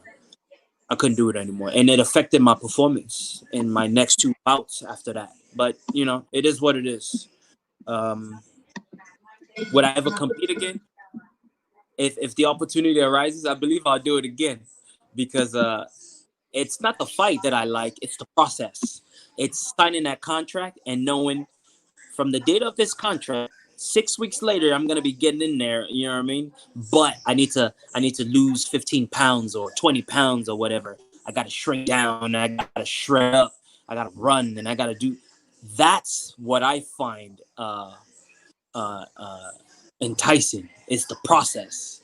The journey is what I like, not the end result, but the journey. The journey is what gives me gratitude, or what makes me happy. You know what I mean? This is why I did it. The journey. You know what I mean? But I'm sure Uriah Hall is his own man. I'm sure he thinks is the way he thinks. But when you say empathy, I kind of second that opinion. I believe this is what's held him up the entire time in his career. You know, yeah, he's thrown some shots, some counter shots that's knocked people out, but it wasn't like something murderous intent behind it. It wasn't anything like that. You know what I mean? And Anderson Silva had that. He had that murderous intent, because when he went in there after Rich Franklin and he dropped those knees on him, it was relentless. It was without feeling, and it was what it was. He murdered him right there on the spot, twice. You know what I mean? So Anderson, Anderson later on evolved to become a martial artist. I mean, he's always had respect for his opponent, but I believe empathy grew in him later. Empathy grew in him, and now he is who he is. And I look forward to seeing Anderson Silva as a coach, and someone who would lead other young fighters, because where he's at right now, he is in a perfect mind space to raise new fighters. These dynamic strikers, he's got the ideas to make them even better. You know what I mean? So when you have someone with an Anderson Silva type mentality, you know he's got all sorts of ideas, and then you have these unpolished diamonds, and he has to polish them and raise them to fight level. Oh my God, I cannot wait to see Anderson Silva proteges. It's gonna be next level. It's gonna be next level. Look no further than his own son in Gabriel Silva, who has had impressive knockouts in his own right. He had, I believe it was, I want to say it was Fighters Rep, where he had, I mean, he had a fucking vicious knockout.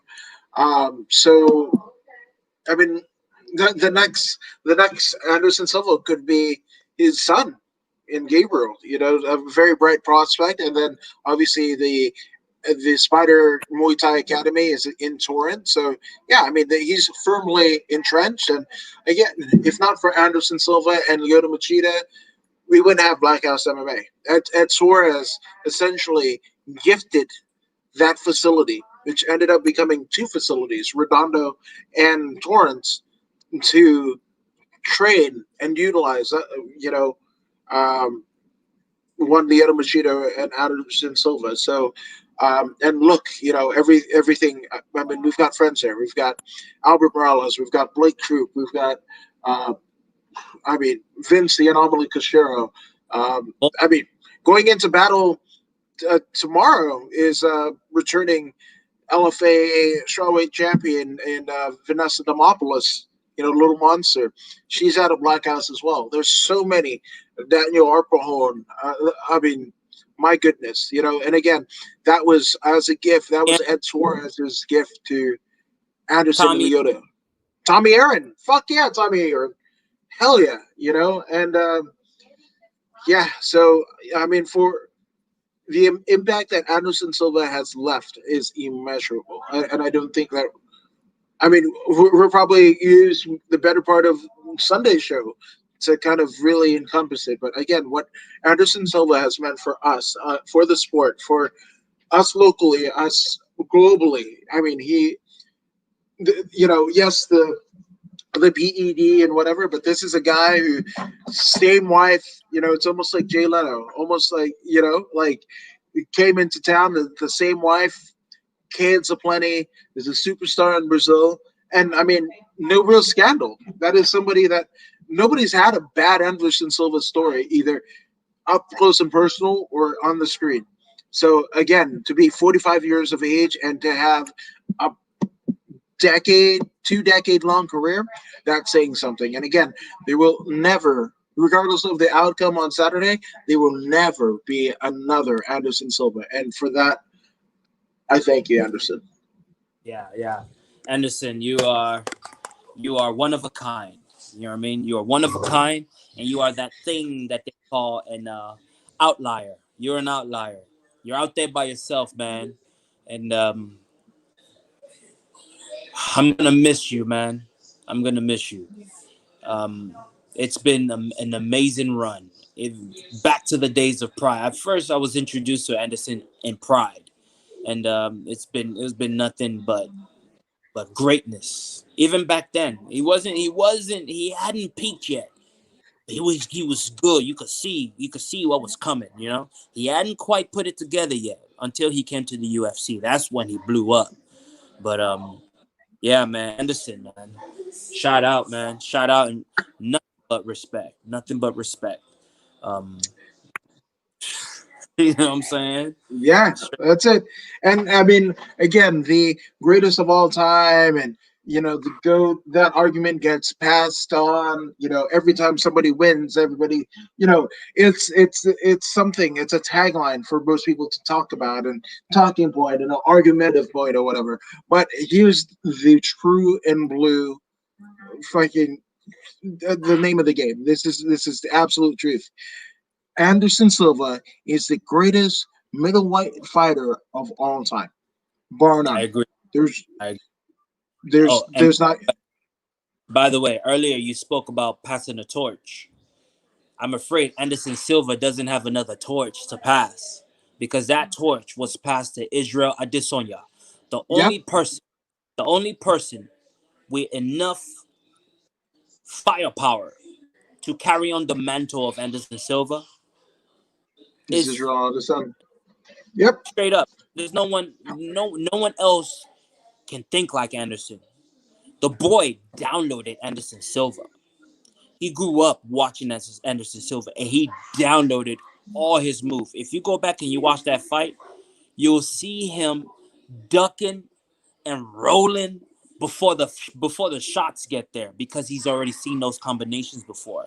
That's how much he respects Anderson. That's how much he worships Anderson. He worships him. He knew everything. When that flying knee came, he was out of there because he knew it was coming. When Anderson started doing this, he backed off because he knew some crazy counter was about to happen. That's what you saw right there was all respect. That was all respect, man. And then after the fight, what did you see? The two gentlemen embraced and they bowed to each other. There's man, the martial arts, man. There's nothing like it. It changed my life. It changed my life. Coming from LA, ask anyone that went to high school with me, man. They'll let you know I was a different person. Ask them about that guy that they knew back then and this guy that they know now. And the only thing that made that change, that difference in my life, of course, college, reading books and all that helped, but Shotokan Karate was what changed my life. And that shout out goes out to Fujishima, Hiroyutsu Fujishima. You know what I mean? 8th degree Shotokan black belt. He might be ninth degree now. He's the one. He's the one that got me started in the martial arts at CSUN, and the man was special. The man was special. He was very good at what he does. He taught us he taught us exactly like the Japanese taught us, with the exception of beating us because of course this is America. You know what I mean? He was very very hard on us. Uh, we trained on the wood floor. We slammed on wood floor, takedowns on wood floor, and all that stuff. Uh, um, um, Knuckle push-ups on the two knuckles. We did all that. It made me tough. But then from there, I joined Taekwondo, and Taekwondo made me dynamic. And then from that dynamic striking, I ran into Brian Peterson. You know what I mean? Over at the BJ Muda, and Brian Peterson helped me take everything and merge it. You know what I mean? So yeah, man, the journey is what gets me going, man. Like these stories, man. That's why I did MMA. I mean, I was 35 when I joined MMA. You know what I mean? Like I did it because I could. I did it because I wanted to, and I did it because I want that experience. I want that experience on my resume, and I was able to accomplish that. So, you know, it turned out to be it turned out to be something I didn't have in my heart. When I say I didn't have in my heart to really be a mixed martial artist, 100%, you got to be able to do those. You got to be able to damage an individual. You got to be able to smash their face into smithereens. And I didn't have that in me. You know what I'm saying? I can get in there and I can perform, but I just don't have it in me to smash someone. I can't smash someone. In my heart, smash someone, I can't do it. And it became a hindrance with my in my performance. So it is what it is though. No, but I mean that's what makes you an awesome humanitarian. It's it. And when you speak of outliers, those are it, and that's why in terms of my love for all things combat sports, and I mean, realistically, I, I, there isn't too much to me. I don't have this expansive like movie knowledge collection. I don't know, like I know all things either in a ring or a cage, right? So. With that being said, it's an anomaly because, like, even though it's the most dynamic storytelling that there ever is, you know, I still don't understand why somebody would engage in battle. I don't understand. And part of doing all of this is finding a way to contribute, but also like I find everything a bit weird. Every show that I've gone to, it's all weird. It's all weird. And but how communal it gets. It's the greatest paradox of you find peace in beating another person to a pulp, right? But and then there's a community amongst each other, amongst teams, amongst fighters, and amongst families of fighters, and everything like that. It's surreal, and again, it's something that I hopefully I can add to, a couple of jiu-jitsu competitions into my kind of repertoire and what have you. But I mean, again, there's nothing like stepping into battle, right? So that's it. Hey, I for you. When you do decide to do that jiu-jitsu tournament, I'll do it with you. I'll go with you. And then yeah, I'll go with you. Now the second thing, it's crazy, man. It's crazy. Hey, in my mind, I can think of all sorts of uh sick combinations that can really really injure a person, but then I can't do it myself. I can't put them forth and bring them to life. I can hit a bag with it, you know what I mean? But I just can't do it to another human being. You know what I mean? But the combinations there, I'm constantly thinking about new combinations, and when I hold focus for my training partners and students, like do this, and it's all beautiful and dandy, and they like it and all that. But then when it comes to inflicting those techniques upon another human being, it's very hard for me to do. Very very hard. It's very strange that I can think of all these evil thoughts, but yet, That is the synergy and peace that I have yet to come to because, like, I almost hit a motherfucker with the lion tamer at an open mat. I mean, old school Jericho lion tamer, like full on fucking legs here, head down, and then fucking knee on whatever. And I was like, I guess I'll release this because, like, you just do. And then right after that, I fucking hit a sharpshooter on him. So like the fucking same role. And I knew like, oh, this dude's like he's a jujitsu head. Like he's a blue belt in jujitsu. He doesn't watch professional wrestling or whatever. I was like, fuck it. I hit fucking Chris Jericho and Brett and Owen Hart's move simultaneously in simultaneous roles. I almost didn't give a fuck. So yeah, hey, you know. is Jericho trained in the Heart Dungeon as well? He did, right? No, no, he got trained by Bruce, but I mean it wasn't so it was a heart wrestling academy, but none of it happened at Stu.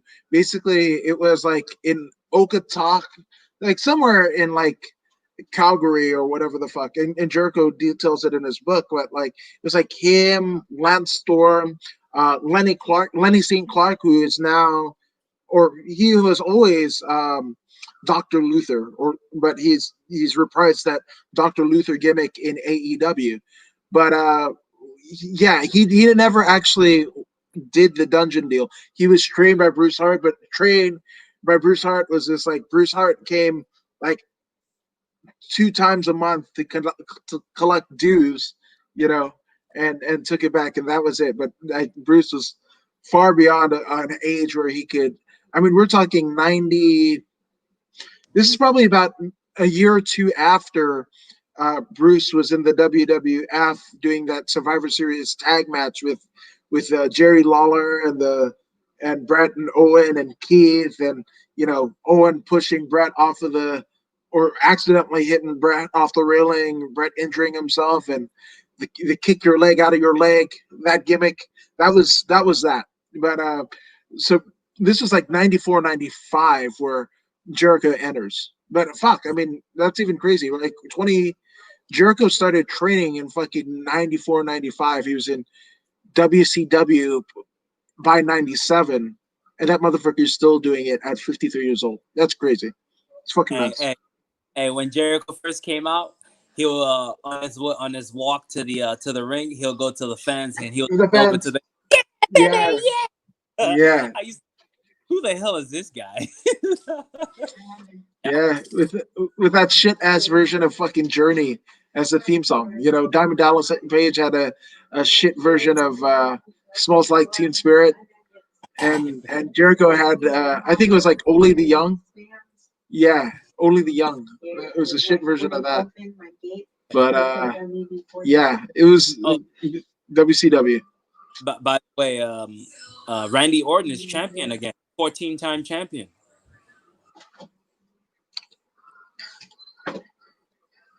No, you are a Randy Orton a hater? Are you Fucking serious? the last time I fucking liked Randy Orton was when he was doing the ozone and that fucking wheelbarrow suplex and shit like that, and he broke his arm like fucking Cowboy Bob, and like that was the last time. That was shit was like damn near 20 years ago. I'm good on Randy Orton. He does the same shit, and I do like those videos of RKO out of nowhere and shit like that. Those are funny and shit like that. That is the only wrestling that my fucking 13-year-old will watch. It's like Randy Orton fight or John Cena memes like, it's John Cena. That's the new Rick roll, right? Never gonna give you up and shit. But no, I mean, other than that, I'm good on Randy Orton. And he's a dick. That was another reason why. So when I was living in Bakersfield, I they had a TV taping in Bakersfield, and I just fucking happened to run into Randy Orton on his way to the TV taping at the arena there at the gas station, and I was like, "Hey, can I get an autograph?" And he was like, "Fuck off." So I said, "So, so that was that." Right. The following weekend, the following weekend, Shane Carwin, you know, like right after, I mean, literally a week after the fucking Brock Lesnar fight, right? He was in Bakersfield because Shane Carwin, in addition to being a fucking tremendous engineer, super fucking smart, part of Mensa, he also owns a chain of Max Muscle supplement brands in Colorado, right? So they opened up a Max Muscle in Bakersfield, and he attended the opening. And essentially, what Shane Carwin did, he was only supposed to be there from, I think it was like 12 to 2 or one, something like that, like 12 to 2 or whatever. This motherfucker shows up at 11 and doesn't leave until 4. He like the line was like down the fucking block. It was crazy. And he made sure that he signed every fucking autograph, make sure he took every picture. When a kid went up to him, he goes, like, because the kid would be all timid. I mean, again, Shane Carwin, if you've ever seen him, looks like a mountain with a head. right? So I can only imagine what Brock Lesnar looks like in real life because he made Shane Carwin look like a dwarf in that particular fight. So with that all being said, I mean, Shane Carwin would shake hands with the little kid, and the little kid would be all scared and whatever, and Shane Carwin would go like, you're killing me, and literally drop to his knees. And when any elderly person or especially a military vet got in line, he made sure he got up out of his seat. Again, this is a week after the Brock Lesnar fight. He literally got hit by a truck, and he gets up and he goes, "Thank you for your service. How are you doing? Yes, sir. Yes, ma'am. Greatest thing ever." And again, that's one of the other reasons why I'm a fan of MMA. So, not to say I'll never be a fan of pro wrestling because I absolutely am. I'm wearing a fucking that's some good shit, Vince McMahon shit. So I'll always be a fucking pro wrestling fan. But am I a Randy Orton fan? Fuck no. So Shane Carwin all day. Bam. Hey, you gotta understand, Randy Orton. He grew up in a household. He's third generation superstar wrestler. He's always had his nose up in the air his entire life, so he doesn't know any better. I Yeah, hear he's a little bit different now, though. I mean, the boys in the back say he's changed a lot. He used to be an asshole. They said, now he's different. they said he literally is. He's a fucking asshole. I don't know. I don't know. But okay, uh, big wow. Ooh, yeah, I'm watching Raw more because Randy. Nah, fuck him. Yeah, man. But shit, yeah, I guess that was it, man. yep. Fuck. But before we get off the air, I definitely want to shout out. Obviously, we're taking a short notice fight. One Ethan Ewing out of CSW took a short notice fight, and he is actually opening tomorrow's LFA card in Kansas. And so to it is Chase. I mean Chase Gibson. Chase Gibson, after the unfortunate passing of his twin brother Cooper, he is taking a fight with LFA. He's actually making his LFA debut. Um, so he fights, and then obviously Vanessa Little Monster Demopoulos is fighting. She's actually headlining the card, defending her strawweight title in the LFA. She's the inaugural strawweight title holder. So there's that. Oh, and Rena Norville. Rena Norville, the wife of Shane Crutchin, former California state champion, women's champion. She is actually going to be facing. Look, she's making her pro debut, and she's making her pro debut against Loveth Young, the very person who, yes, Loveth. She is built like a tank, and that is I mean, that's a tough fight for anyone. And again, that was the fight with Loveth, and Little Monster. I was there in house, and again, my goodness, I had to interview Little Monster. I literally had to kind of have her on my arm and walk her because she was pretty much demolished after that. So Loveth Young hits like a truck. She's got incredible takedown defense. Yeah. Trains with David Huey of Muay Thai America and a litany of others. So it's gonna be fun. So I, be- again, we've got. I Oh, believe good. Love It. I believe that Love It lady is Nigerian, if I remember I believe correctly. so. Yeah, Yeah. I Hmm. wouldn't doubt it. She's Yeah, badass, man. Former she champion, former which champion? king of the cage. Yes, she is absolutely. Yeah. We So were I there mean, we when she won. yes, we were. Holy shit. Yes, we were. Oh my gosh. Yeah. So You we, had VIP. You had VIP credentials, I'm and I I'm just say a guy. Yeah, calm down. I'm just a guy. I'm a co-host of View in the Woods. I'm no big cheese. I'm just a guy. I Come on. was way up in the rafters, and you were right there on the right to the Just a ring. guy. I'm just a guy. But and shout out to the fine folks at King of the Cage for that. But yeah, I mean, The Nigerian Nightmare. You're absolutely right. Uh, Jesus, this is gonna be fun. Yeah, this is so.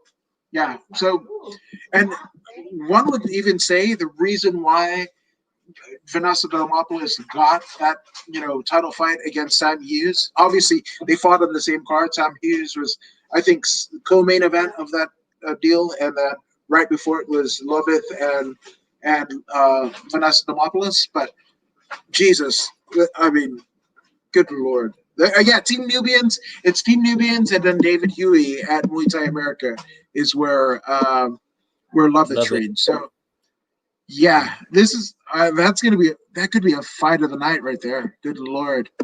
Oh my Shout out to god. by the way. Shout out to y'all. Keep doing the good work. Absolutely, absolutely. So we've got a shit ton of fights again. Right now, Bellator is going on. We've got LFA tomorrow, and then UFC on Saturday, and then on Sunday you could rejoin us right back here, probably about 4 o'clock Pacific Standard Time. I mean, but card is subject to change, obviously. But with that all being said, we are now on YouTube and Facebook, so you can subscribe, like, share, and subscribe to Voodoo in the Woods and get all your MMA needs fulfilled by this guy. Absolutely. And then I talk to you. Hell yes. But we will see you on Sunday. Thank you. We are